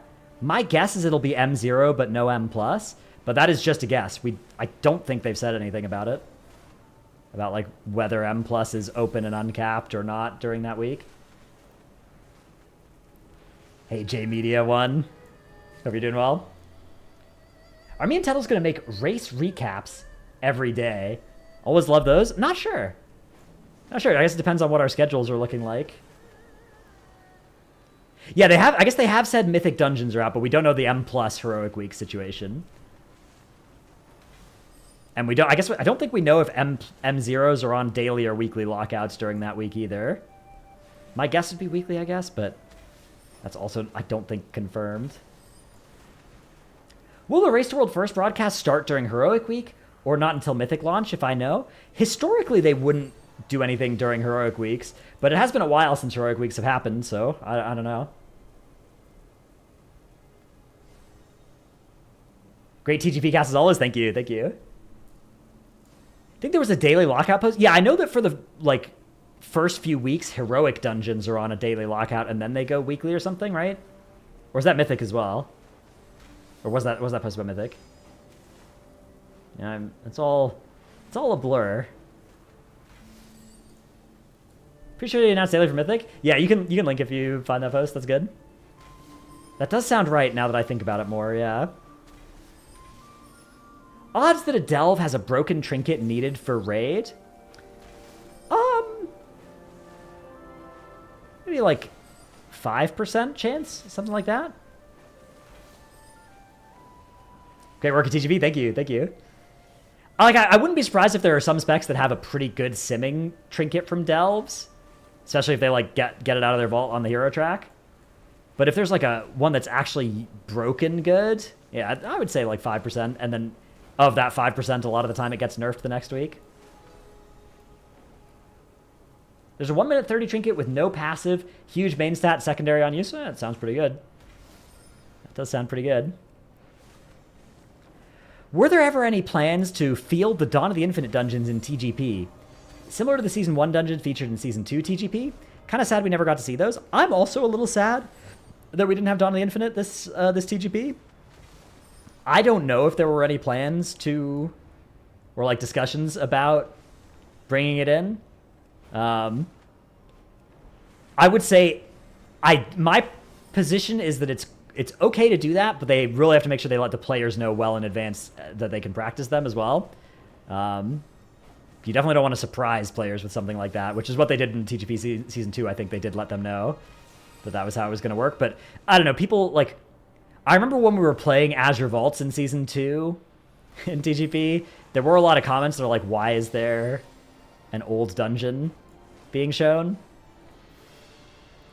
But I do think that particularly if TGP is going to be over, 3 or 4 weekends, having more than 8 total dungeons to go to is probably good as well. So, yeah, I don't know. For future seasons, I guess I would be open to having one slot be like a returning dungeon. I just probably would want to tell the players, like, well in advance which specific dungeon it's going to be so that they don't feel like they have to practice 20 different dungeons or something. Question on beta. How did tanks feel after nerfs, or have I not had a chance to properly test? I've tested a little bit. I've watched quite a bit. Prop Pally definitely feels pretty big squish now. The other tanks I think mostly feel fine. DK is definitely a little bit weird to get used to. Your Death Strike just not having gas left in the tank if you press it twice in a row. But that honestly is not... I think that change is actually really good. The brew changes definitely just buffs. That spec is just really good now. And then like Bear, Warrior, and the other one, DH, definitely got like a little bit worse. DH not by much, I don't think. Bear and Warrior and Paladin definitely lost somewhat, but it's not like... None of them feel impossible to play, at least of the ones that I've played and the people that I've watched doing keys. I haven't done keys myself on all of them since the changes, but I've watched, I think, on all of them now. I've watched Yoda and Dorky and stuff playing them. I do think that it's going to be like... It's going to be a little bit harder to be a tank, which worries me a little bit for... Like, when it's not people as good as Dorky and Yoda and stuff playing them. I think that life has gotten a little bit harder, which is maybe going to hurt, tank play rate, which is already lower than 1 for every 3 DPS. So I'm a little bit worried about like queue times getting longer, finding a tank getting harder, that kind of stuff. But I don't think that they've become like unplayable or anything. I don't think we're in for a Shadowlands Season 1 Giga Kite meta just yet. Maybe if you're trying to play Paladin in really high keys, you are, but other than that. I feel like if there were 4 teams in the finals, it would be more enjoyable to watch. What do I think?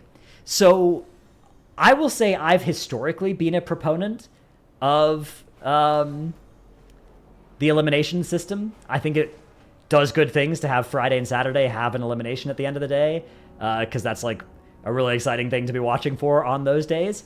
But if there had been eliminations, we would have lost the really exciting moment of missed count going from 6th to 3rd and potentially being in position to win the whole thing, timing that 23 vault, being the first team to do that. That was really exciting. And that was only possible because they didn't get eliminated going into today. So I think today definitely made a good case for not eliminating teams in the global finals.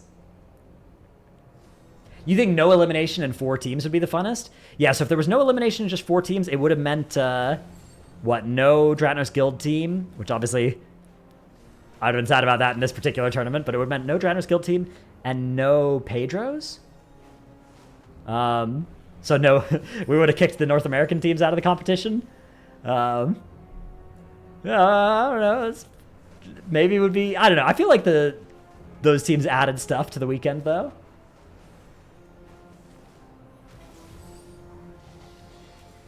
I don't know. 6 is definitely a lot to keep track of. I do agree with that. Having teams playing that aren't on the screen is a downside. But now that we're requiring somebody to stream from each team, I think that does mitigate it somewhat. Hold on, Mandatory's most important player is NA. Good point. Good comms. Legendary comms.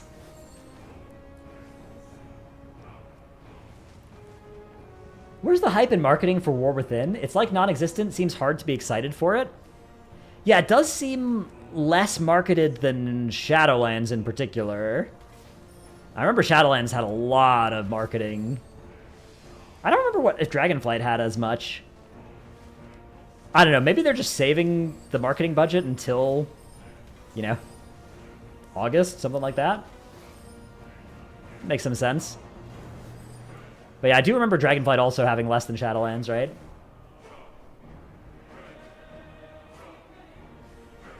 During the event, casters are only watching 4, or do you have more screens to see non-mainstream teams? I have 3 monitors, so I can put up like the multi-twitch on a different screen as well. But usually I do like to just look at the 4 that, like, I like to just be looking at what the viewers are looking at. Because I don't really, I think that commentating on something that the viewers can't see is somewhat scuffed. The benefit of having the other one is so that I could call for, like, oh, let's pull up Mandatory, they just wiped, or they're like, let's pull up Mandatory's run, something interesting's happening over there or whatever if I saw it. But I feel like I wouldn't be good enough to, like, do that all that often, and production are pretty good at watching all 6 and pulling up whenever one has an interesting thing going on, so I usually just look at the 4.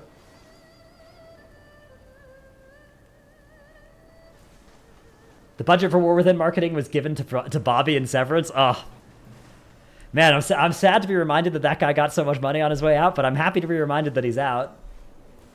How fast does production respond to cut calls from casters? Really well. Like, if we say something like, can we pull up, and then a certain team, it's almost always instant. Unless production, like, really disagrees with that call, but usually they'll defer to the casters, because it's one of those cases where even if it's the wrong call, you got to follow the call, because otherwise, you know, then the viewers will know. Unless there's something like, oh, after that call was made, a different team started wiping, like, obviously then they'll adjust. If we say something like, can we pull up the splits in Azure Vault, that'll often take them like 10 or 15 seconds to get ready, but even that, they usually can pull them up pretty quick, so yeah, it's a very good, very strong production team.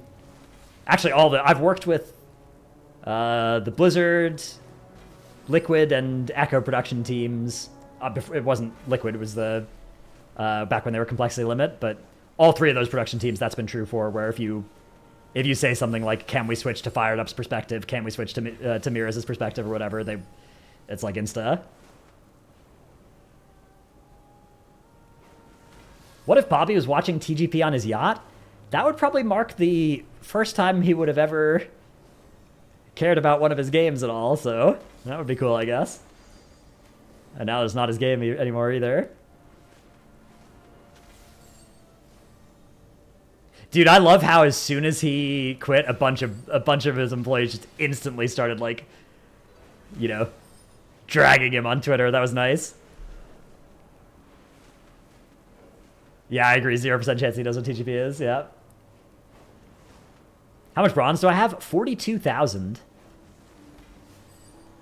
I've got a little tracker here. I'm trying to keep it above 7,000 per hour. I've farmed, I think, now close to 1/4 mil bronze just from flying around. Time for a new mount? Yeah, I could. Okay, let's check. Let's check with the Beastmaster. What can I afford? What's on your mind? I think I have this whole page. I think I have this whole page. Okay. Bang. Bang. Not just one new mount. Dude, I'm getting so many new mounts. 4 new mounts. I got the 4 cheapest mounts left that I didn't have. Doa seems like the consummate professional. Yeah, Doa is, you know, Doa has been hosting esports events since, I think, since 2010? All I remember is that I was in college, which is now like a long time ago, watching him in the middle of the night from NA casting the LCK. So that guy, yeah, he's been around. He's, you know, been involved with like 40 different games now. Very easy to work with. Yeah, it was weird. I was playing League Swarm mode recently, which gives you XP for the Hall of Legends pass that's currently out, like the Faker thing. And one of the rewards that I got for just from the free track of that played Doa casting over Faker, like the "what was that Faker" call. It's like, oh, that's cool. That's trippy. Yeah, StarCraft as well. Yeah. March of 2011 was when he started, I see. Yeah, that is cool to think of, you know. I don't know. It's cool. It's just cool to be working with, like, you know, a legend.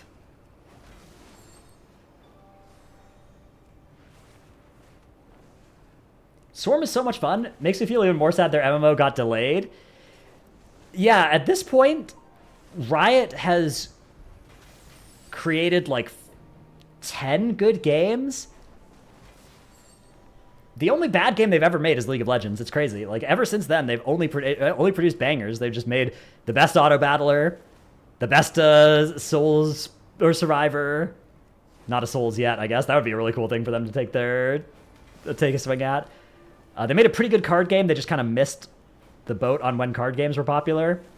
Although I guess Flesh and Blood has come out recently and has been pretty popular. They made Val, which is obviously like a really good, you know, the only game in the same genre as Counter-Strike to ever be somewhat close to competitive with it.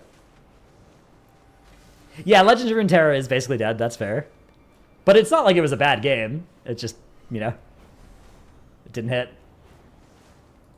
But yeah, I guess basically the point is, like, I would be, if they stuck with the MMO, but I think that's the point, right? Is like, the reason that they did either cancel it or severely delay it or whatever's happened for it, obviously there's a little bit of murkiness there about if it'll ever come out, but the reason they did that is because it wasn't up to that quality standard, right? Is because it wasn't like a better MMO. Hey, Ivy. Jax is the main Souls character, so you can imagine what it's like if he had a real weapon. Dude, if Riot made a Dark Souls game, I would play the hell out of that. I imagine they would make it really smooth. Because that's the thing with the FromSoft games.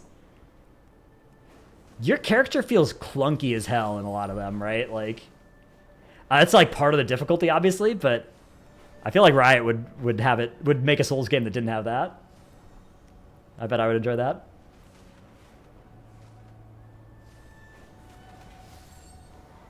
Do I have hopes for Ghostcrawler's MMO? I tend to not get, like, hyped or, like, have expectations about any MMOs at this point. But I do think that I think it's cool that how much they've been, like, sharing about the early dev process, the transparency and stuff of it. I don't know. I will say, like, I have no expectations at this point, but I hope it's good. That'd be sweet. Esports bubble has popped and MMO is a money sink. We are never seeing it. Yeah, MMOs definitely have, like, if you're trying to make a really good MMO, that's not cheap. But they also have pretty high upside, especially if you're like a savvy, you know, investor looking at it and you're like, okay, like there was a time when World of Warcraft had more than 10 million subs, right? And like now, obviously now it's kind of back. It's back. I think it's got the better part of 10 million subs now, but it's still like, you could look at MMOs and you could be like, okay, these aren't that popular in the West, therefore we shouldn't make one.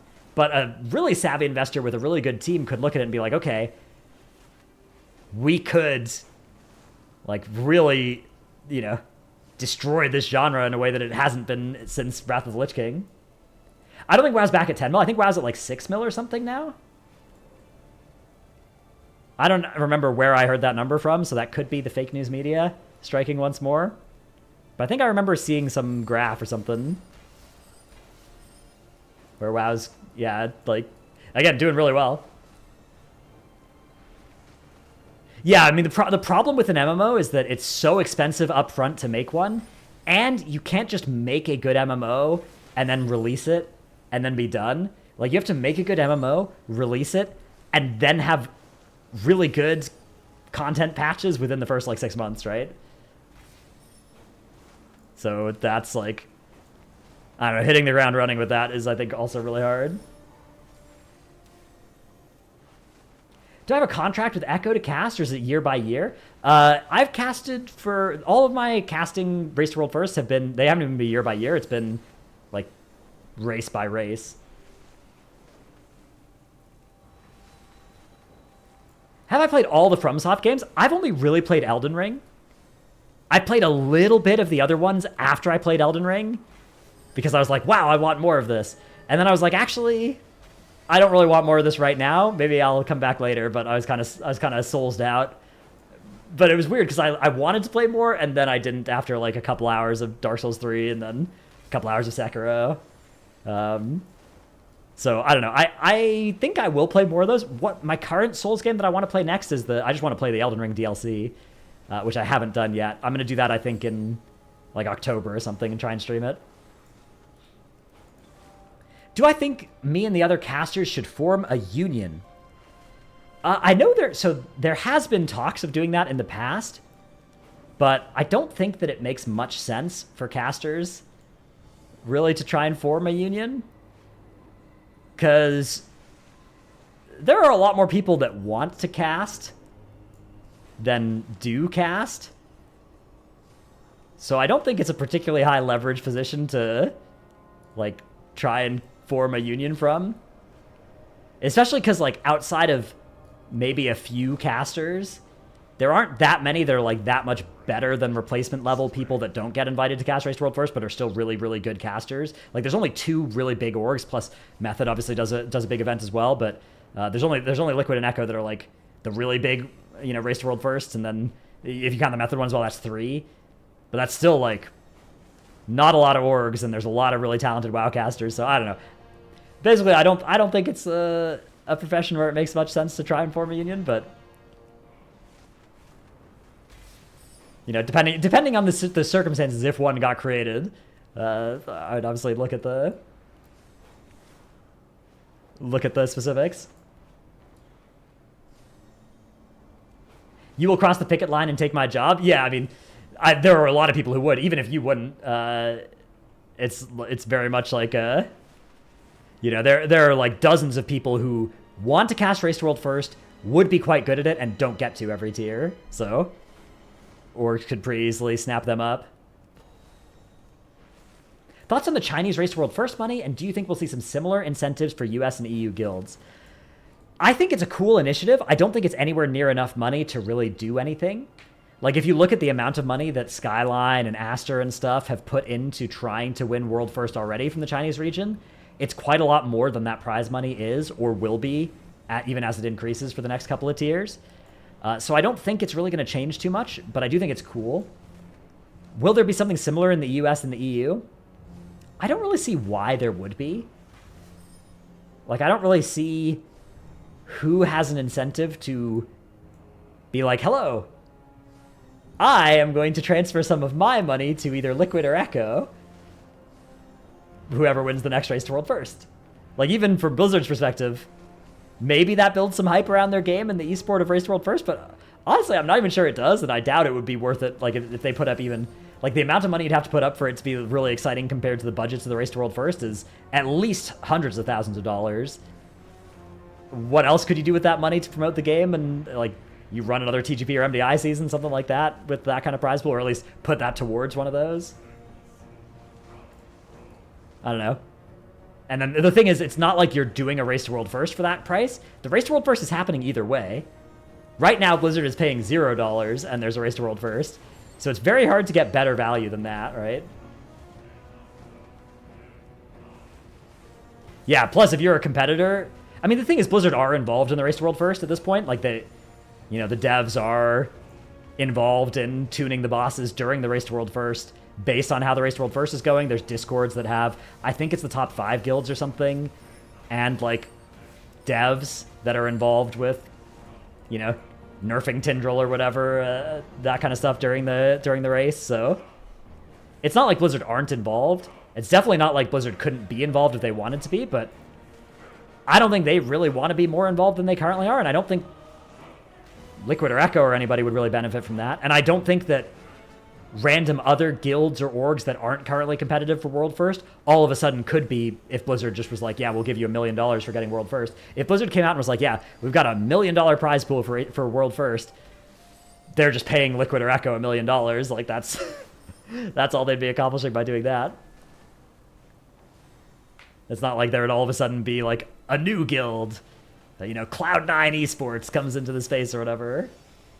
Could be for top 10, it could be, but for that to start being meaningful money for top 10 finishes would have to be a lot of money now by Blizzard. And also, like, it probably wouldn't change to, you know, if my guild, for instance, we're world 16th this tier, the amount of work it would take us to get world 10th would be a lot. And if there was all of a sudden, like, prize money for doing that, the other guilds also would be going harder for that.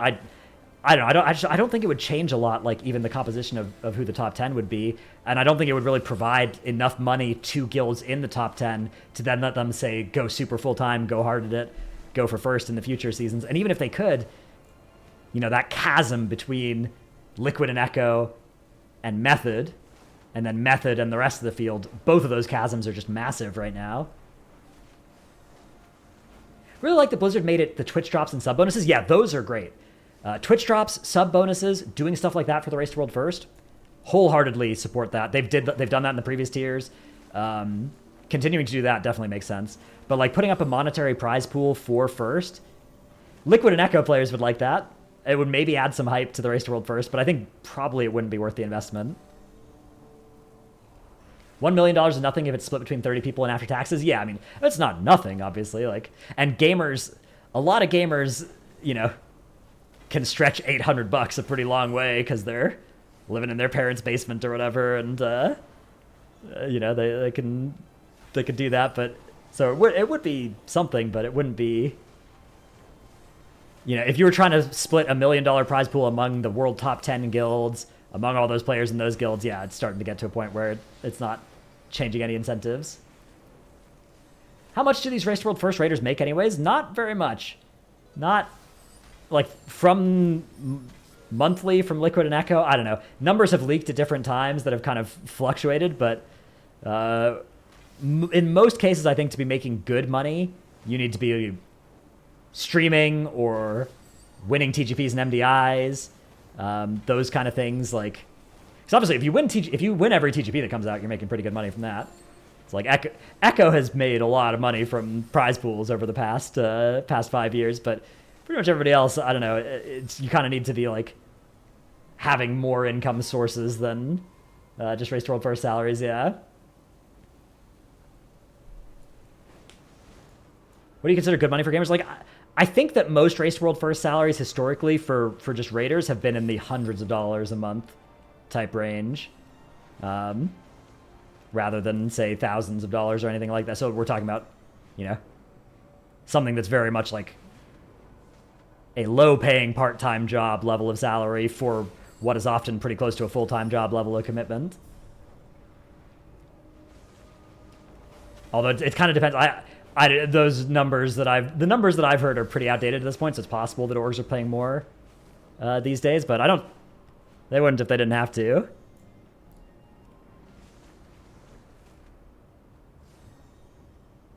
All Race to World First raiders have Lambos. I mean, the thing about the Race to World First is that, like, being a Race to World First raider for the Race to World First raiders is a great job, right? Like, it's a really fun thing to do.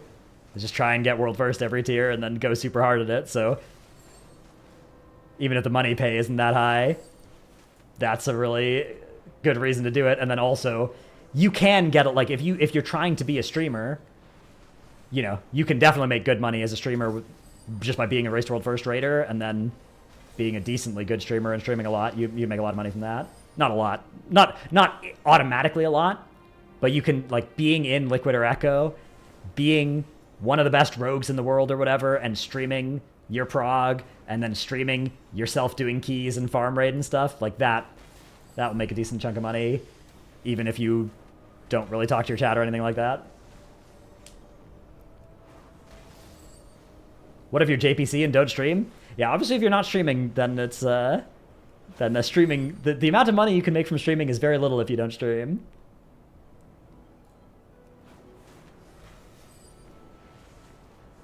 Most of the money's in streaming. That's why Dorky said his only two outcomes were win or win, either winning the TGP or win by co-streaming to 3,000 viewers. Yeah, exactly. Like, I mean, Dorky almost certainly lost money by trying to compete in the TGP this time. I think all TGP players that don't win the TGP lose money by competing in it. Although you have to think, like, would their streams be as successful if they weren't as competitive players? Maybe not, right? So it's kind of hard to judge, you know, if Dorky wasn't the kind of person who did TGPs and MDIs and stuff, would he have as many viewers on his stream and on his co-streams? Maybe not, right? So maybe it's valuable for him that he does keep that experience going, but then it's probably good for him if he does not make it to global finals and get to co-stream it instead. I don't know. That's one of those things where it's really hard to know the counterfactual, right?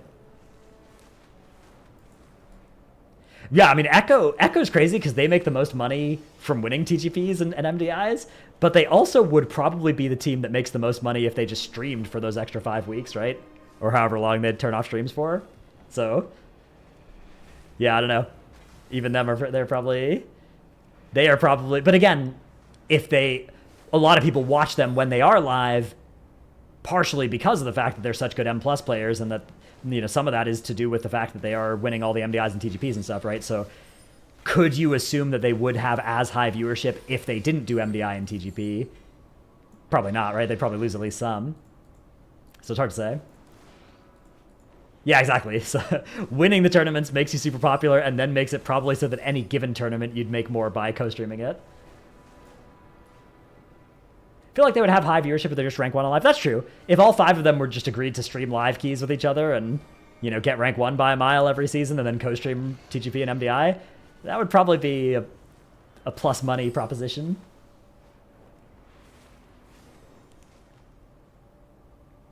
I feel like a lot of streamers could recoup tons of money if they recorded their practice, posted them on YouTube later. That would get hella views. I think unedited 7-hour-long VODs of restarting Brackenhide over and over again, and then like looking at the route, and then changing it by a little bit, and then restarting it over and over again. I suspect that those are the YouTube videos that we call 10 out of 10s in the business. Now, 10 out of 10 isn't a good thing for a YouTube video. That's when you upload a YouTube video, and then you have this little bar that says, here's how this did compared to your past 10 videos, and if it's 10th out of 10, that's not good. I think that is probably what unedited TGP practice VODs would do. I think if you edited them, it would be good. If you had like edited highlights from practice, those could get pretty good. Like 30 minutes of edited highlights from the 100 hours of practice or something could be good.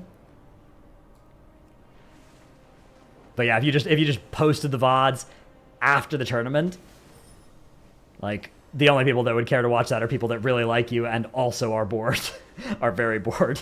They have run through their YouTube algorithm of all the interesting videos. Which does happen. I'm currently in that place right now. I'm scraping the bottom of my YouTube algo whenever I scroll down. Romani14, thanks for the 2 months. Haven't played WoW in years, but still watch me? Oh, thank you. Thank you. You're a VOD frog, you'd watch them on your second monitor? Yes, I think some would, but I do think it would be. I don't know, again, I don't know this for sure. But I suspect that, because the problem with those VODs as well is that, like, say Echo posts their TGP practice VODs now. Like, it's already old news. The actual event is already over.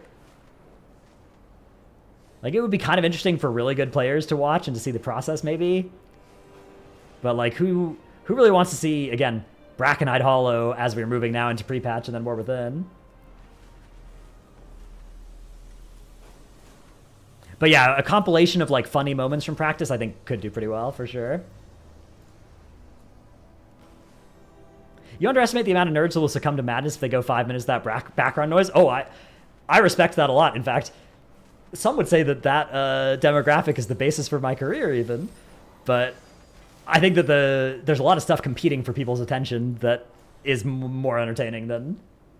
Again, especially if you actually watched like 10 hours of TGP practice, because I have watched a little bit. I had access to some of the private streams of Dragon's Guild team's practice. It's pretty boring. It's pretty boring. It is pretty. Mostly they're just standing in front of the dungeon, popping open MDT, and just like talking, and then like practicing, you know, this pull over and over again until it works, and then practicing this pull.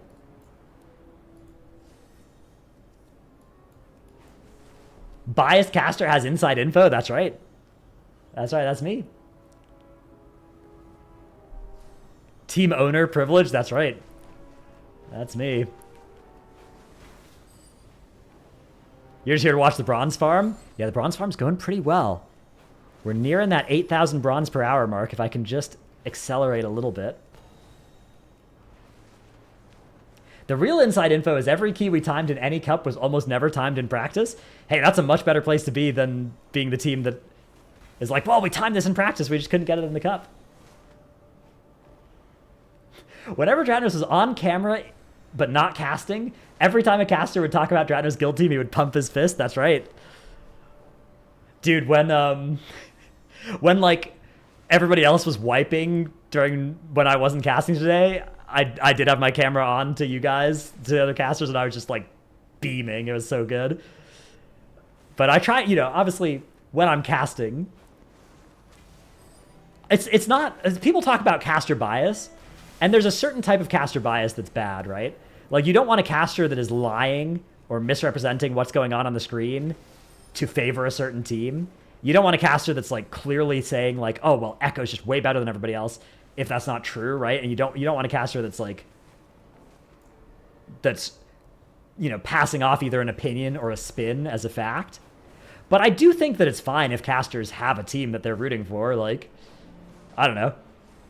If you listen to like most sports broadcasts, usually it's the home team that they're rooting for, right? There's home team broadcasters and they're rooting for them, but you're still trying to convey what's going on accurately. But, you know, obviously I'm rooting for especially Dragon's Guild team to time any key that they're doing, and then but the thing is, like, when if I'm casting anybody, you'll never hear me like celebrating a team wiping ever. I'm always even if we're watching somebody who's maybe going to eliminate Dragon's Guild team, like if you go back and watch the end of Hope's Noku defensive that could have eliminated Dragon's Guild team, I was still providing the casting from the perspective of like, here's what Hope needs to do to win this, and they're like, oh no, they wiped.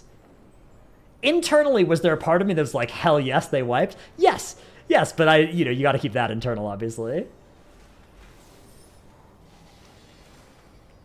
Surprised they let you keep the name Dragon's Guild team. Yeah, that was cool. That was cool of them. The Curse of Ra was a good recurring bit. Yeah. That was that Curse of Ra was that was initiated by one of our guildies by the name of Hippo, and it was initially aimed at the team, not in favor of them, because I don't know, there was some dispute they were having of some kind. But then it somehow turned into our whole guild trying to curse all the other teams.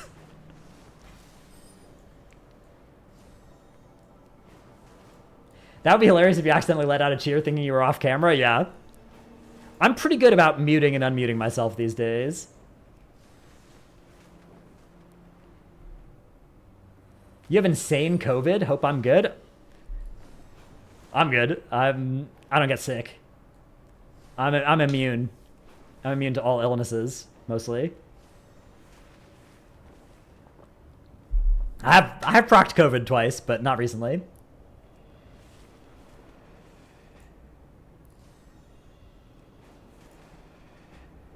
By virtue of not leaving the house, I leave the house often. I hung out with Frank last weekend. Left the house Friday after my shift as well. But you guys know that there's like 10% of the population or something doesn't get headaches? I'm in that 10%. No, he was visiting. The fact proct has made it into natural language is wild. Yeah. I have perpetrated several friends using the word proc in casual conversation now.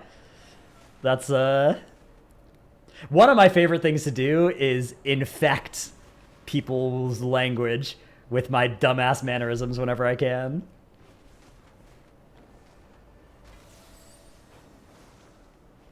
If you get COVID again, you're going to spit? That seems like a good way to spread COVID. Am I drinking coffee? No, this is water. Nope.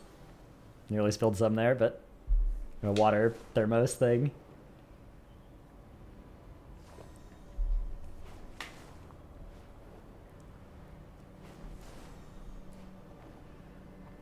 You wonder where the word proct originated from?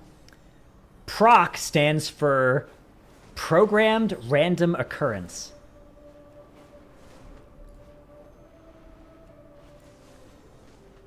So it's anytime there's something that can happen randomly, when like once out of 10% of the time you attack, something happens. That's a proc. What's the C?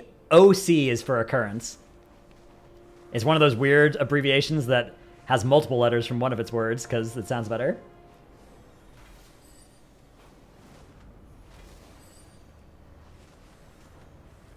Didn't know that and never thought about it. Yeah, see, these are the kinds of absolutely useless factoids that occupy the spaces of my brain that common sense and, operating machinery and stuff goes in other people's heads.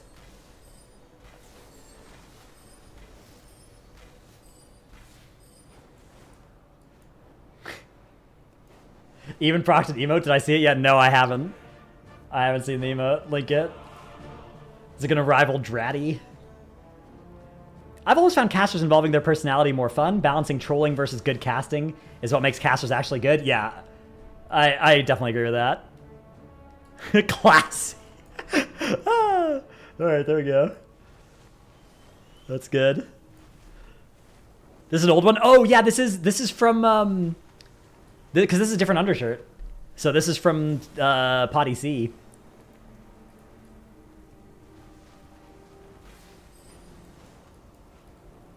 That was when I suited up for hitting 100k subs on YouTube.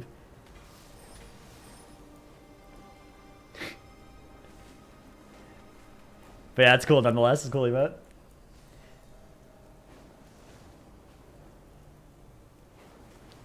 Congrats on 100k. Thank you. Thank you.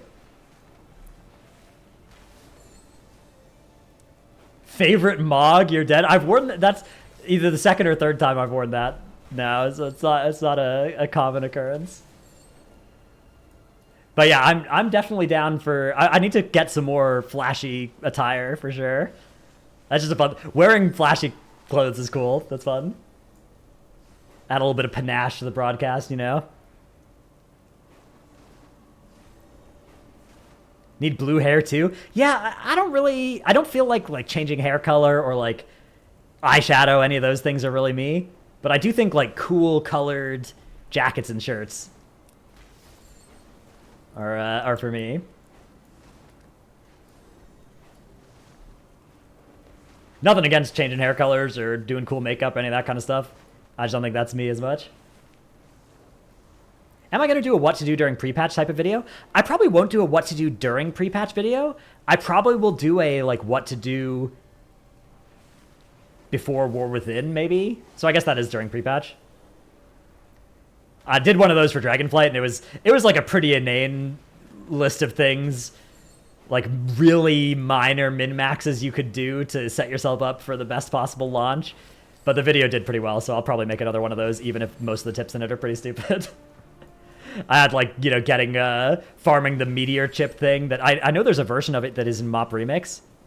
Yeah, this meteor chip, there's like a toy that you can actually get on live that has 50 charges that does that. So like that kind of stuff is stuff you can farm during pre-patch if you want to then have it for leveling. You wore eyeliner when you were 15 once? Bullet for your Valentine concert? Hell yeah. I don't know, the fact that like, eyeliner, face makeup in general, nail color, any of that kind of stuff is, I don't know. I feel like if you feel like that's stylish, go for it. That's you feel like it looks cool? That is cool. Need to figure out what I need to do with my remix characters once they're released from remix jail. I don't think they will be until like right before War Within comes out. Have I played First Descendant? No. I've heard it was pretty good. One really cool thing I saw about First Descendant is that they had an OP farm spot that then, instead of nerfing it, they just buffed every other farm spot to be as good as it, even though it was like really OP and faster than they intended for people to get stuff. That seems really cool to me. Like, honestly, the devs just doing that. Nothing else about the game, having seen it, has really made me want to play it. Like, I've never really gotten into Destiny or Warframe or those kind of games, but I don't know. A game that has that philosophy about farming and, like, OP farm spots and stuff seems really cool, so I have been thinking about trying it out ever since I saw that post.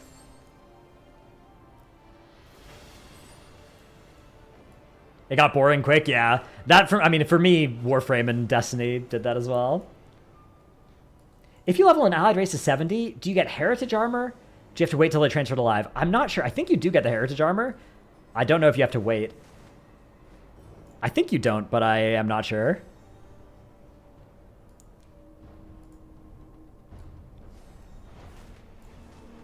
Transmog IRL goes hard. Yeah, that's a good, that was a good comm.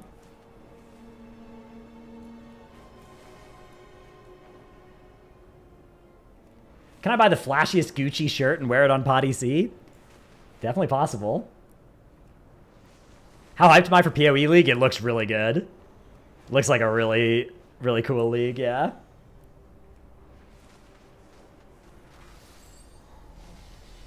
Oh, you have to wait because you have to wait to do the quest outside of Pandaria? I see. Fake boat league? Yeah. But it is real Melee League. Did I ever try Last Epoch? You couldn't get into the end game loop? I have played Last Epoch. I actually tried to play it again a bit this cycle, which is their name for seasons or leagues. For me, I can't really get into even past the leveling process. Like, I made one character in alpha through to the end game and played the end game for a bit there. I've heard the end game is a lot better, but man, just even the leveling for me, something about it just is missing. The crafting in that game is so cool, though. Like, I would love to get into that game, but I feel like, I don't know. I feel like they need a couple patches or something. Something's just not right about it. That once they fix that, I'll definitely be in.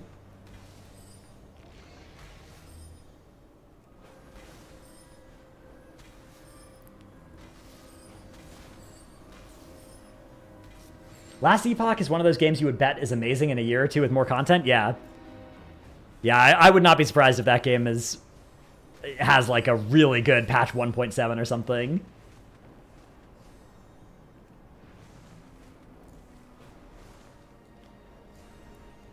Yeah, a real boat league would be pretty cool. I bet there will be a real boat league in PoE 2 early on. That's my guess. Surely. Surely they will give the people what they want. Boats.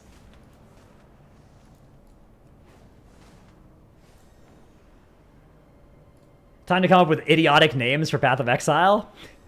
Yeah, I just usually do like Dratnos and then the league name. Dratnos Settler. Yeah, some people... Dude, there are some demented character names that people put in their Path of Exile account.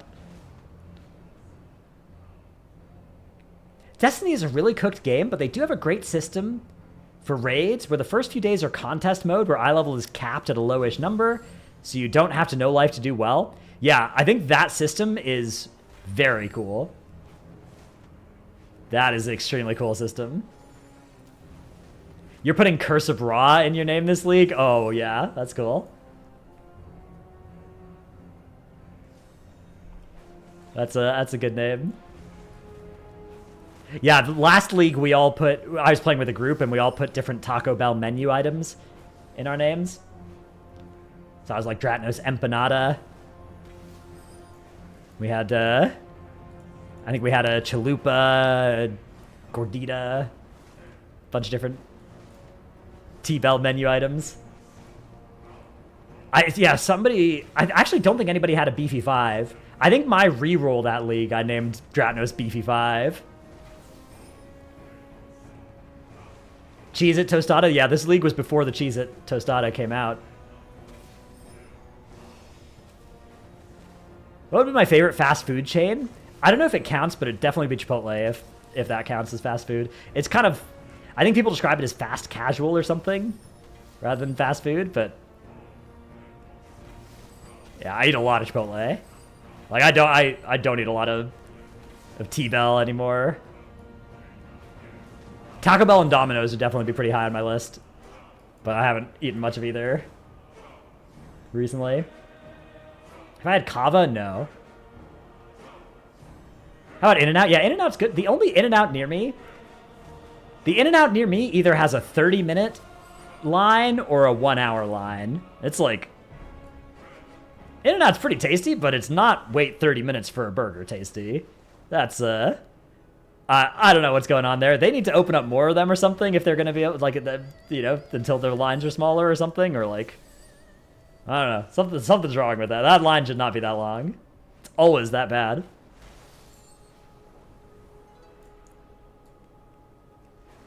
Just go inside and eat then? Yeah, but like, even that is like giga busy.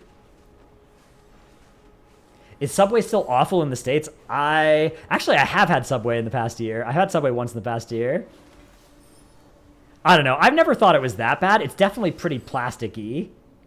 But for me, it's like I kind of know what I'm getting. What is this? Oh, yeah, this... this was my TGP schedule. Yeah, that's right. Well, so I edited one TGP schedule to put Chipotle's icon during my breaks, and then they... they gave me this on one of the days.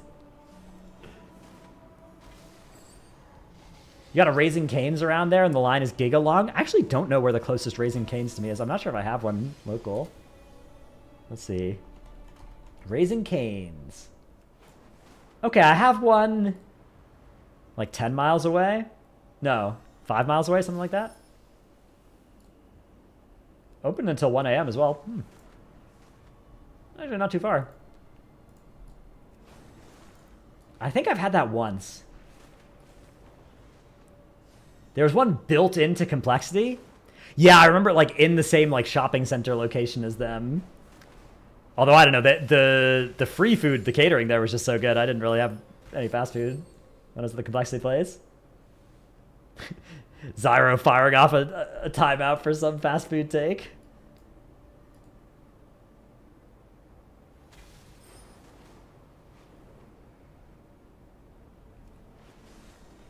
Live doxing myself. I didn't show the maps on screen. I just popped open Google Maps, but I didn't show.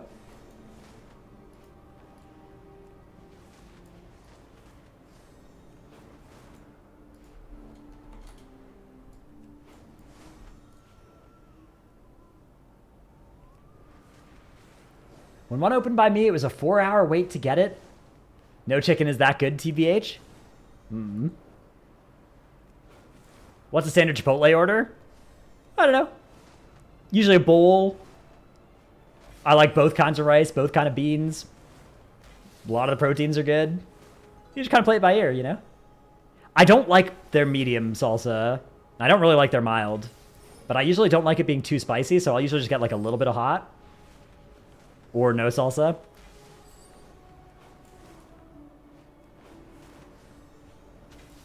Facial hair makes me look evil.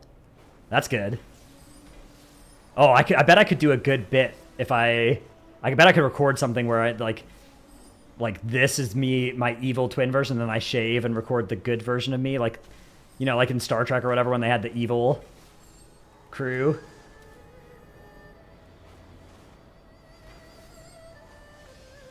How would I rate this weekend's TGP? Probably like a 9 out of 10. I don't know. There were... Well, it's hard to really have any complaints with it. It was really good. Exciting finish. The days were good. The teams were really good. 5 out of 5 booms. Boom, boom, boom, boom, boom, says Zyro. Yeah. Dude, TGP, I don't know. Here's the thing with TGP. Every single time we have a TGP, we always have an exciting finish.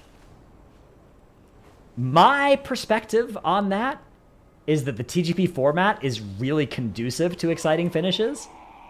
Because you just always have, like... You always have a path to victory into the last hour for, like, every team. Which is really cool. And then, like, often it's a realistic path to victory, but even if it's not, you can hype it up like it is. If you're a good caster. So I think TGP is just naturally, like, that's really exciting. Yeah, the missed count 23 AV. When they timed that 23 AV, I thought they were going to win. I was on the miscount train for a bit, and then Echo just immediately took it back. Yeah, I mean, that was incredible. Yeah, if Echo hadn't finished that Azure Blade, I guess they probably would have still had time, but it would have been so sketch.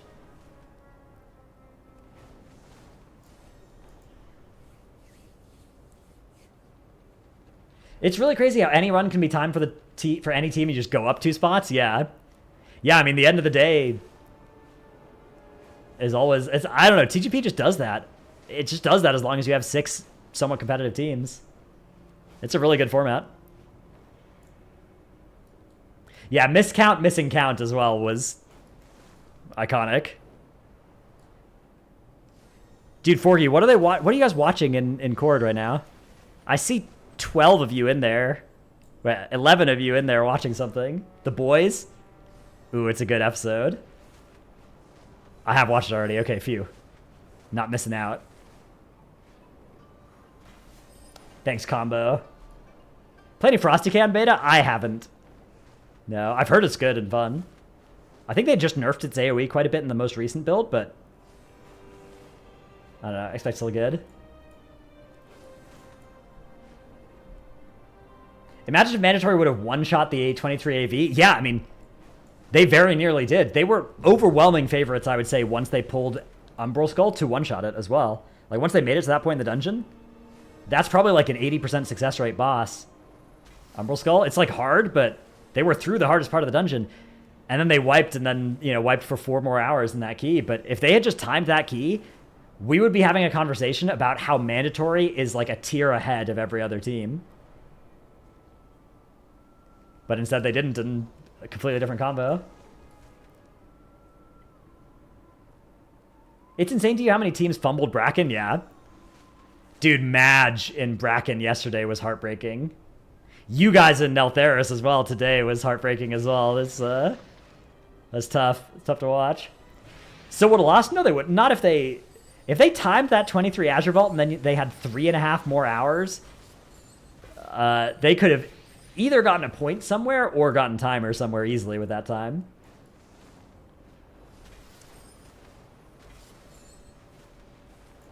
You heart Roybin? Yeah.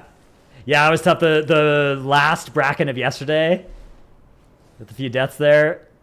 Brackenhide is such a brutal one to die in as well because the graveyard is so cursed. If you're ever trying to run back and you have to like dodge Stink Breath. Yeah, I mean, that was one of those things that was so hard to watch because it's happened to all of us. Like, we've all been there. At least me. I've been trying to figure out how to do that run back in Bracken before. And then you have this rough feeling where you're like, man, I just shouldn't have released. But then you still have to figure it out how to get back. DGT Neltheris was so sad to see. Felt like they just kept dying at the very end. Yeah. Yeah, that's the worst place to wipe. And it's tough as well because, like, that should be an easy boss, but they're pulling trash onto it as well, so... sketchy. DGT never wiped a single time to Decay Triarch? Yeah. Yeah, DGT built kind of different in that dungeon. We didn't think Neltheris 21 was even possible. Our route was so dog. Had to piece it together after day 2. Yeah, maybe Uldaman. Corey was talking about how he thinks Uldaman was the play instead of Neltheris. I think obviously you would have needed both to beat missed count anyways, but I guess either one would have been good enough for 4th. Are they actually in my guild? Yeah. Like three of the 5 people in that team are in my guild. And one of them used to be in my guild. Thought miscount was going to place higher with how well they did in the cup. You and me both. They had a really rough Friday. Like, even just off of Friday, they were on the back foot by like an hour or 2 hours or something of time.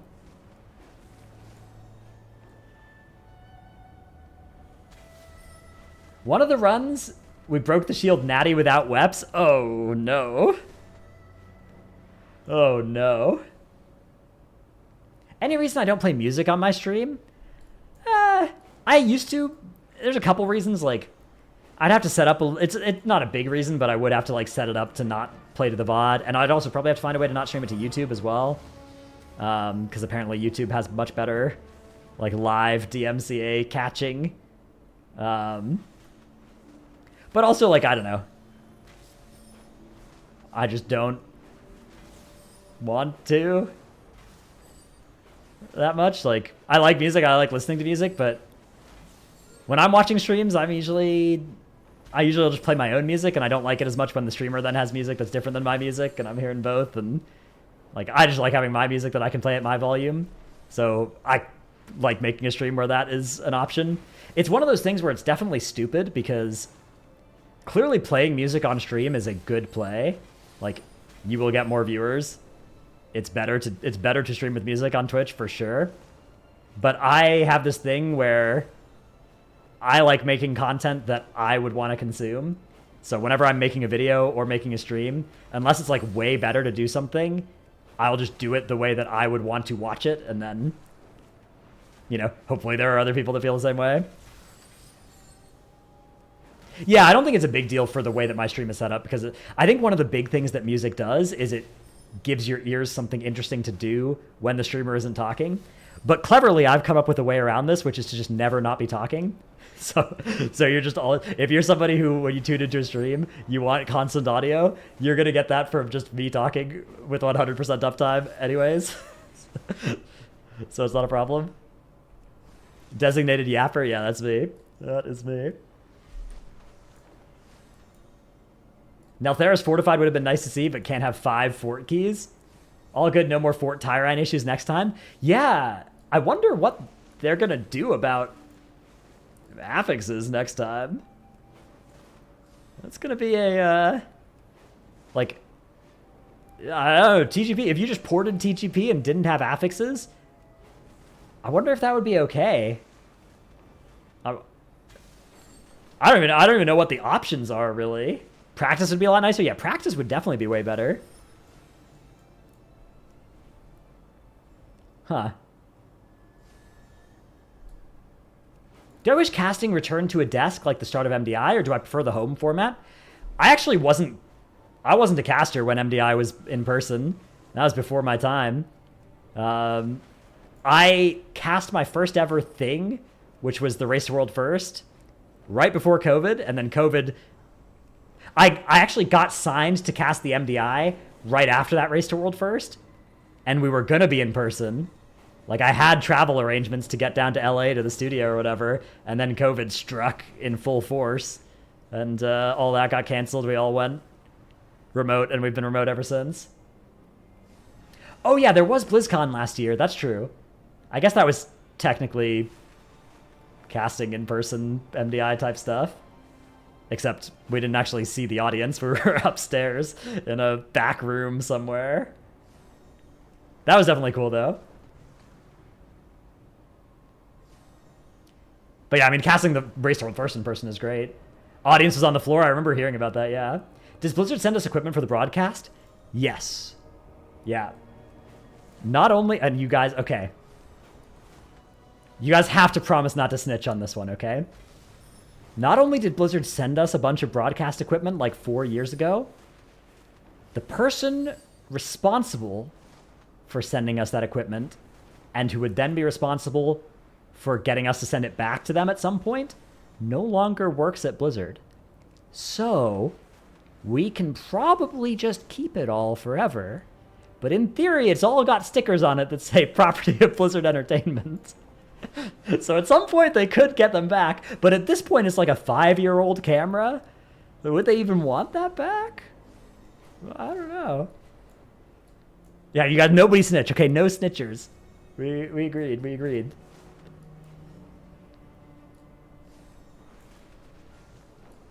It's like a 1.5K camera with a 2K lens. Okay, maybe they would not want those back. Okay, here's the thing. If it's been 4 years and they ask for it back, it would be reasonable for us to be like, look, it's been 4 years, it broke due to normal wear and tear, right? Like, that would be, I'm not saying I would do this, but I'm saying you could plausibly get away with it and then keep it. If you were less scrupulous than myself, of course. Do I use the equipment to stream with? Yes. But of course, if they wanted it back, I would return it and get my own camera. But I wouldn't be happy about it. Definitely statute of limitations. That was under Bobby's reign. Good point. Good point. I sold it to upgrade to a new one for the sake of MDI quality. Yeah? That sounds plausible. Hey, Olive Barn. Am I planning to tank next expansion? Yeah, for raid, I got you.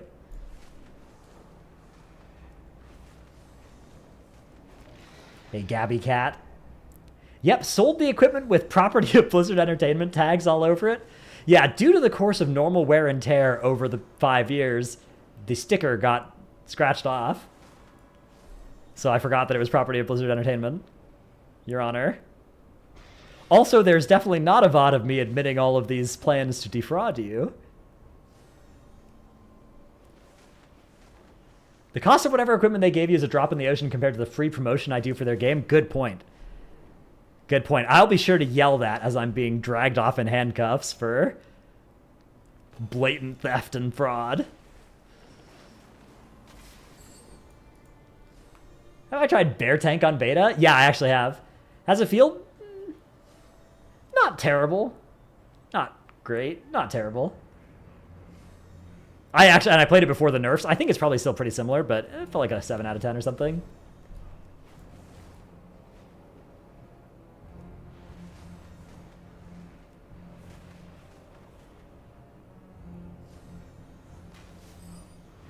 Are me or Snap gonna play Druid?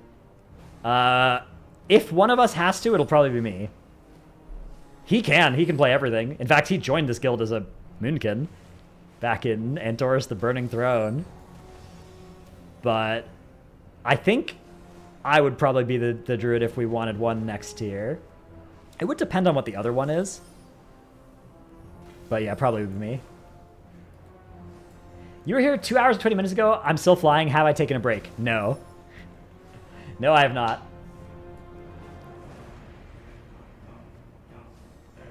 When am I starting my OnlyFans? I don't expect to start an OnlyFans. Nothing against those who have OnlyFans, but I don't think that's for me. You want to play Druid for us so bad, but it keeps sucking? Yeah. Hopefully they buff it, and then you get to play Druid, and then I don't have to. What's my mic and webcam? I have a Shure SM7B microphone.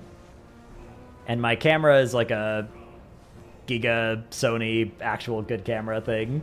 I don't know what numbers and stuff it has on it.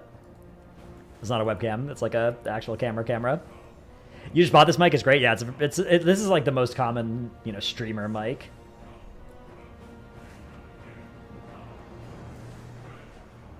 Less than 7k bronze per hour? Oh no, I am slacking. Oh, we hate to see that, yeah. Can you be a mod too? How much do I pay? I do not have paid moderators here. I have cosmetic moderators. But I feel like you are not somebody that should be given any power. You have to pay for it, actually? That's a good point. Yeah, that's a good point. $20 and you can be a mod.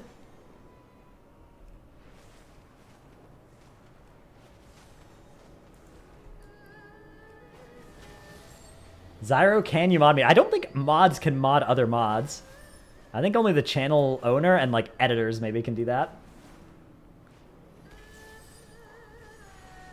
It was the League games, wasn't it? Yeah. It was well before the League games that I knew you were not somebody to be trusted with anything. She made Chrono rage, yeah. Chrono, of all people. The gentlest, kindest soul we've ever seen. Was raging after one League game with Owie. Thanks for 56 months, Kara. Yeah.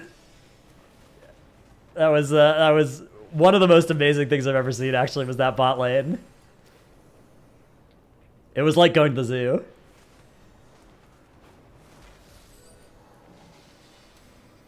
Would be a fun game if you could steal mod with channel points. I think some channels have that. I know Max has channel points to like mod THD and mute him and stuff, but I don't think he actually does anything when anybody spends those points. I think that's just there's a bit. Quick take on Settlers of Kalgur. Yay or nay? Yeah, that looks really fun. Looks cool. I'm definitely going to play. Ooh, level XE. Thanks for 4 months. That's stupid. You're stupid. Let's move on. What season of M Plus was my favorite overall? Not just Dragonflight, but any since Legion. Huh. Probably Shadowlands 4?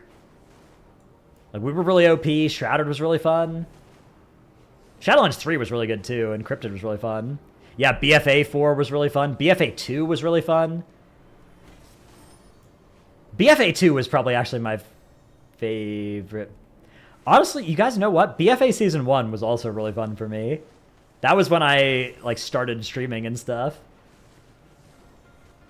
Since I dabbled a little bit in, you know, videos and stuff 15 years ago or whatever now, but BFA Season 1 was when I started recently. Yeah, in the post-Minecraft era.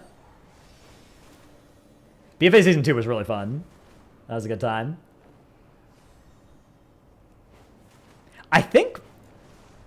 I'm pretty sure I have the world record key from BFA Season 2 as well. I don't think it shows properly on Raider.io.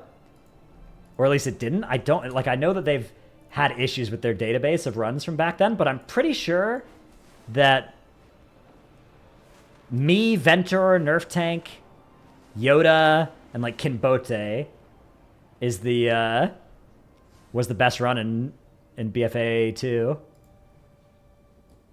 Let's see if Raider.io has it right now or if they don't. Oh my god, it's back. It's fixed. It's actually fixed. Wow. It's been a while. It's been a while since this. But look at that. Oh, wow. Get absolutely demolished, Ellesmere. 3 seconds. Not even close. What an idiot. Yeah, look at these non-rogue players. Look at this triple rogue. Triple rogue, the dream. Oh wow, what a good time.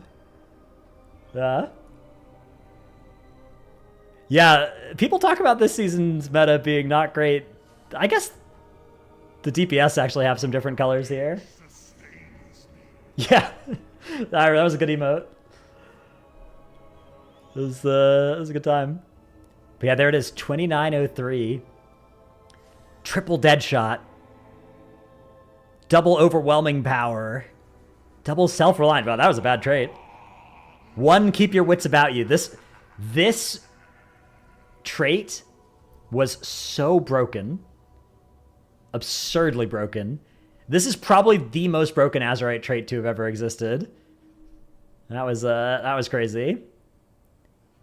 Then I had we had 1 Brigand's Blitz each as well. Wow. Then a Blightborn Infusion or an Ace. Yeah. Lustrous Golden Plumage. I don't even remember this. Rasan's Gleaming Eye and Violet. Hey, you could play both of these trinkets in you could play both of these trinkets last season as well.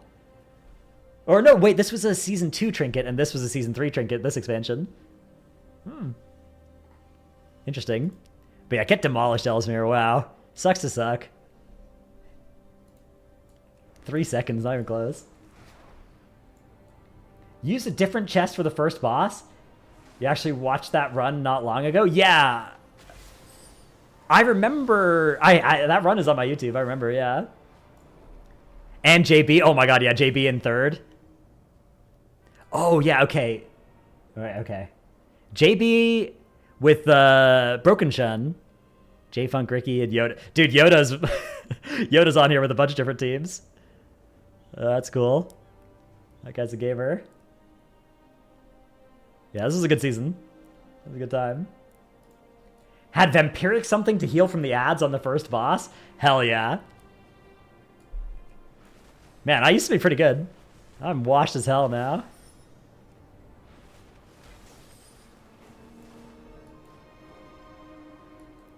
JB, J-Funk, and Ben all discovered the Season 2 comp in the final weeks of Season 1. Then they reflected first boss bolts of Underrot. Dude, First boss of Underrot before Spell Reflect showed up on details, yeah, you literally reflected that boss for like 15% of its health on every bolt. It scaled up as the key level went up. As the keystone went up, the boss took a higher percentage of its health from each reflect. So if you got, like, there was literally, I think Max did this, where they made a plus 30 key on Tournament Realm and just played 5 Prot Warriors and one-shot or killed the first boss, back when like 20s were the ceiling in any other key. How about that self-fulfilling prophecy of miscount today? Yeah. That is really funny. I'm glad it didn't matter. I'm glad that they got third either way. That would have been a... that would have been a tragic way for Weekend Dead. So funny for their name, though. Remember spell reflecting Raw Den and testing and one-shotting him? Oh, hell yeah. Will there ever be a return to Dratna's weekly routes era? Probably not. I'm just so busy at the start of a patch, which is when I would also need to make them. It's really nice to not have them anymore to do. Plus, they're in really capable hands. Bunton does a really good job with them. Have I seen any of the Season 1 War Within M Plus dungeons yet? Yeah, I've played them on beta a decent amount. Not like as much as... oh, you're talking to Carashot, Lamau. I didn't see the replying thing. That's crazy. Playing TGP and playing TGP made me think maybe I stopped playing keys in War Within. Yeah, I don't know of very many TGP or MDI players that don't say that right after the tournament. Almost always finish the TGP or the MDI, and then for about a week, you say, all right, that's it for me. I'm never doing keys again. And then you're back. Raid is fun because you're a DPS doing mechanics. M plus is you're a mechanic guy doing damage, so I do not like it. That is crazy, because especially for the Shadow Priest to say that this time around. Because Shadow Priest this season has to be one of the least mechanical doers, right? I guess you still need to, like, flash. You need to flash yourself, shield yourself, like Desperate Prayer a lot, right? So the defensive side of things is pretty involved.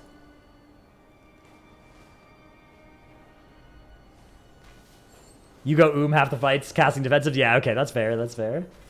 Corey, rescue me. Can I get your ward? Do we have anything spare on this one? Yeah. Amen.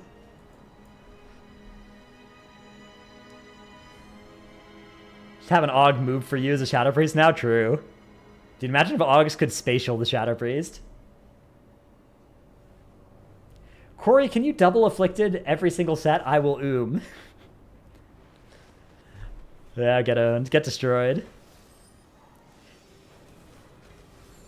Am I already booked for Race to World first? No, but also if I was, I wouldn't be able to say.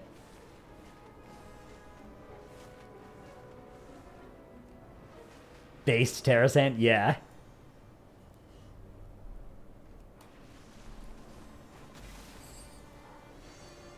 Made you look back at your BFA keys? For some reason you did a 14 Motherload on Raging Necrotic as Brew. Ooh. Do you guys remember when they put Bursting Necrotic into the game for a couple seasons? That was demented. That was a crazy keystone combination of affixes.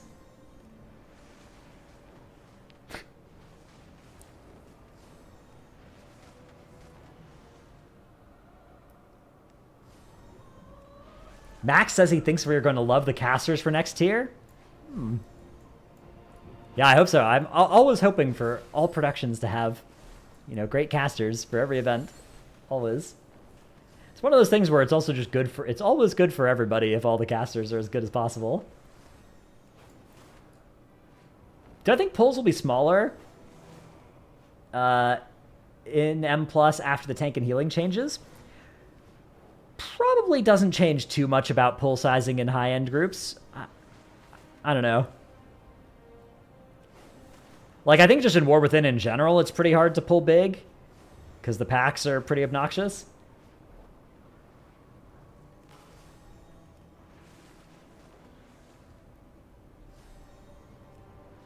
I wonder if Liquid pulled the trigger and hired Preach. You hope so. Preach is definitely one of the goats.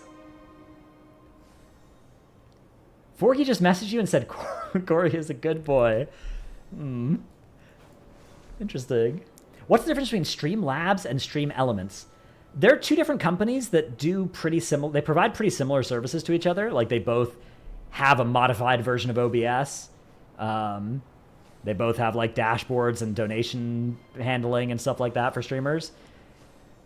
From my perspective, Stream Elements is quite a bit better and less scummy.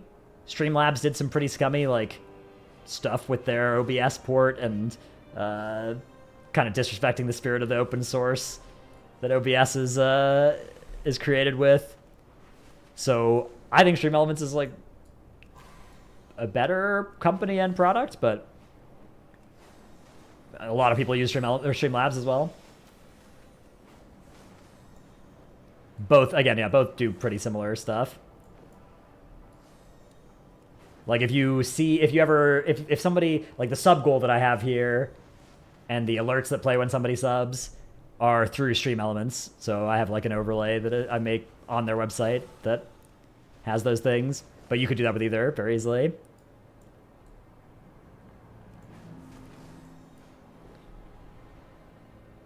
Do I know if they ever fixed the Flesh Carver MC tech in Necrotic Wake? I'm actually not sure. I haven't tested that. I don't think I've tested that dungeon with a priest at all. Problem with Preach is it just costs so much to ship him plus his family over from the UK. He's up for doing it, but it's hard for the money to work. Yeah, that does make sense. I mean, Liquid is, I think that org is worth a lot of money now, right? But I don't know how much they budget for Race to World First. I don't know if they'd want to like... Because, yeah, you're right. It probably would be more expensive for them to get Preach than for Echo, right? Because of travel.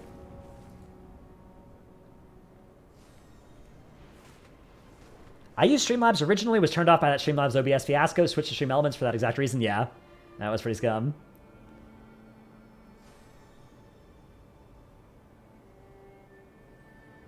Plus, he needs a seat for his wig. Interesting. Liquid got the big boy bucks. Yeah, I mean, I know they did the Esports World Cup recently as well, right? That's got to be a decent chunk of change from that. How does Liquid even make money? I think most esports orgs make money through like sponsorship deals. So I think for Liquid, it's like Monster and Alienware and Honda. Honda, I think probably the most because I think that their league team is literally Team Liquid Honda. So companies like that will pay them and then get advertising out of them. Like not just using their players for advertising, but also just being in the same way that, you know, Formula 1 cars have a bunch of sponsors stickered all over them, right? So money comes from that. Money comes from like their players streaming on Twitch, and Twitch has deals with esports orgs to stream and, you know, get a cut of the ads, and then Twitch can bundle higher priced ads to advertisers that will be played on, you know, professional esports players' streams. Yeah, you know, you get deals with some new game to promote their new game. You get all kinds of random little revenue sources like that. Am I an F1 enjoyer? I'm actually not, but last Race to World First, at the last Race to World First I was at, they were watching it in one of the break rooms for like an hour, so I watched it as well, but I have not watched it outside of that.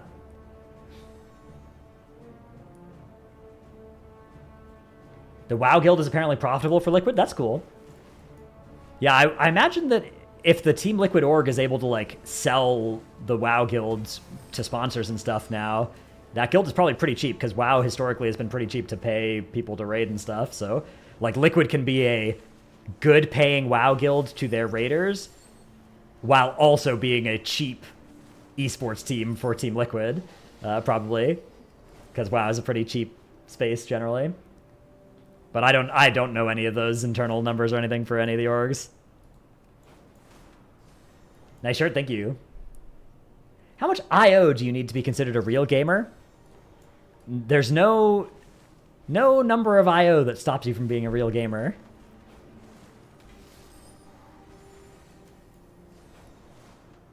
PR trained? He's PR trained? That's me. That is me. You wish we got paid back in the day? Yeah. Don't worry, our guild will be a Race to World First competitor soon. Every tier. Every tier, the offers for us to be a Race to World First Guild get more and more compelling. Do these guys actually get paid a salary to be in the guild or just profit sharing? I'm pretty sure there's a salary for like Liquid and Echo Raiders at this point, yeah. And Method, I think. There was a nominal one for BDG back in the day as well, but it was pretty, I think, paltry.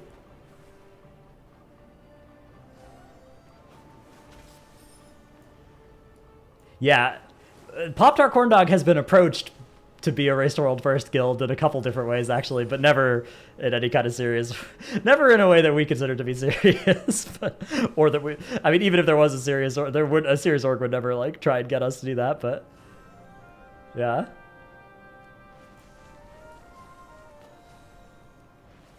How do they determine who gets a salary? I think just all the raiders get one. Fly our president to China. Yeah, that's right. Oh my god.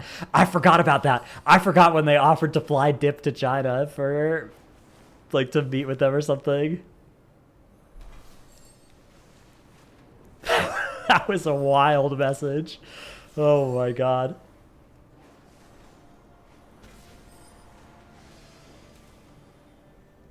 Yeah, one problem is if we ever tried to get an actual sponsorship, we'd probably have to change our name to avoid running into, you know, copyright issues with Kellogg's. I remember Legion when I'd be so impressed about players having over twice your score back when it was exponential by key level. Oh yeah, I think key score being exponential by level was good. I miss that. I think that was a good system. Because like the increase in difficulty feels bigger with each key level. It's literally more health and damage than each key level. I think it should be more score as well, but it's not a big deal. Dratnos Guild Team Guild. Okay, if we did have to make a guild name, I think Dratnos Guild Team Guild would actually go kind of hard. I think Pop Dog Corn Tart would fly? Probably, yeah. I mean, we could probably get away with Pop Dog Corn Dog, realistically. I don't know how aggro Kellogg's lawyers are. I guess we probably just... They're probably... If we ever signed with, like, a real org, they probably wouldn't... Well, I guess we'd probably just rename to whatever their org name was. But also, we're never going to do that because we aren't an esports org. We play 4 hours a night. You know, we are chilling. We have a lot of people who have jobs.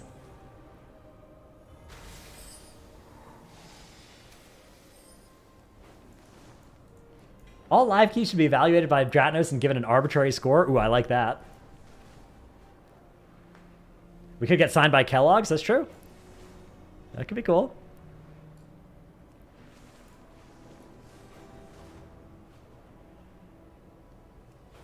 Here's Toaster Pastry Corn Dog by Verizon.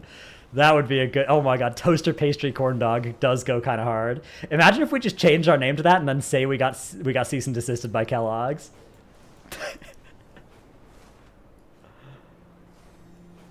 That would be so funny, actually. Do it? I mean, oh, that would be a good bit. That would be such a good bit.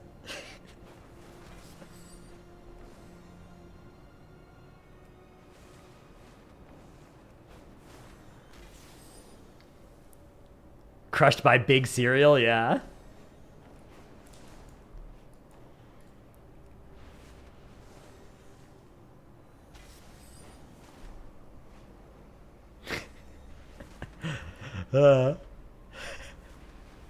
Imagine if that actually like led to negative publicity for them as well, and then they'd have to come out and be like, "We didn't care. We didn't cease and desist them. They're just being idiots."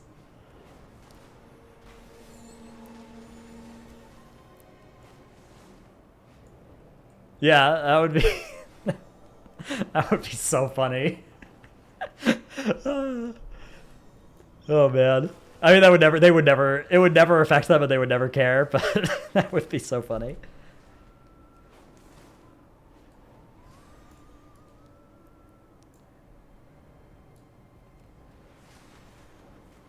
All right, chat. I think that we're nearing the end of our stream for today. It's been a good 3 hours.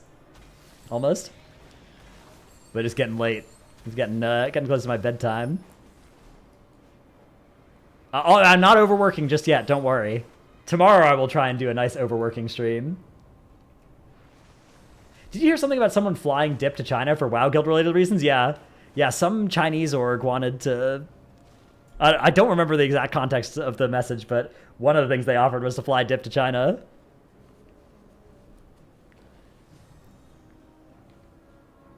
Alright, chat. They wanted Dip to play the race in China. That's right. Yeah. Oh man. The message they used, well, the words they used was "our president." They wanted to fly our president to China to race from there, in their building or whatever. Oh man. Log on Overwatch. I think I'm logging out and turning off the computer.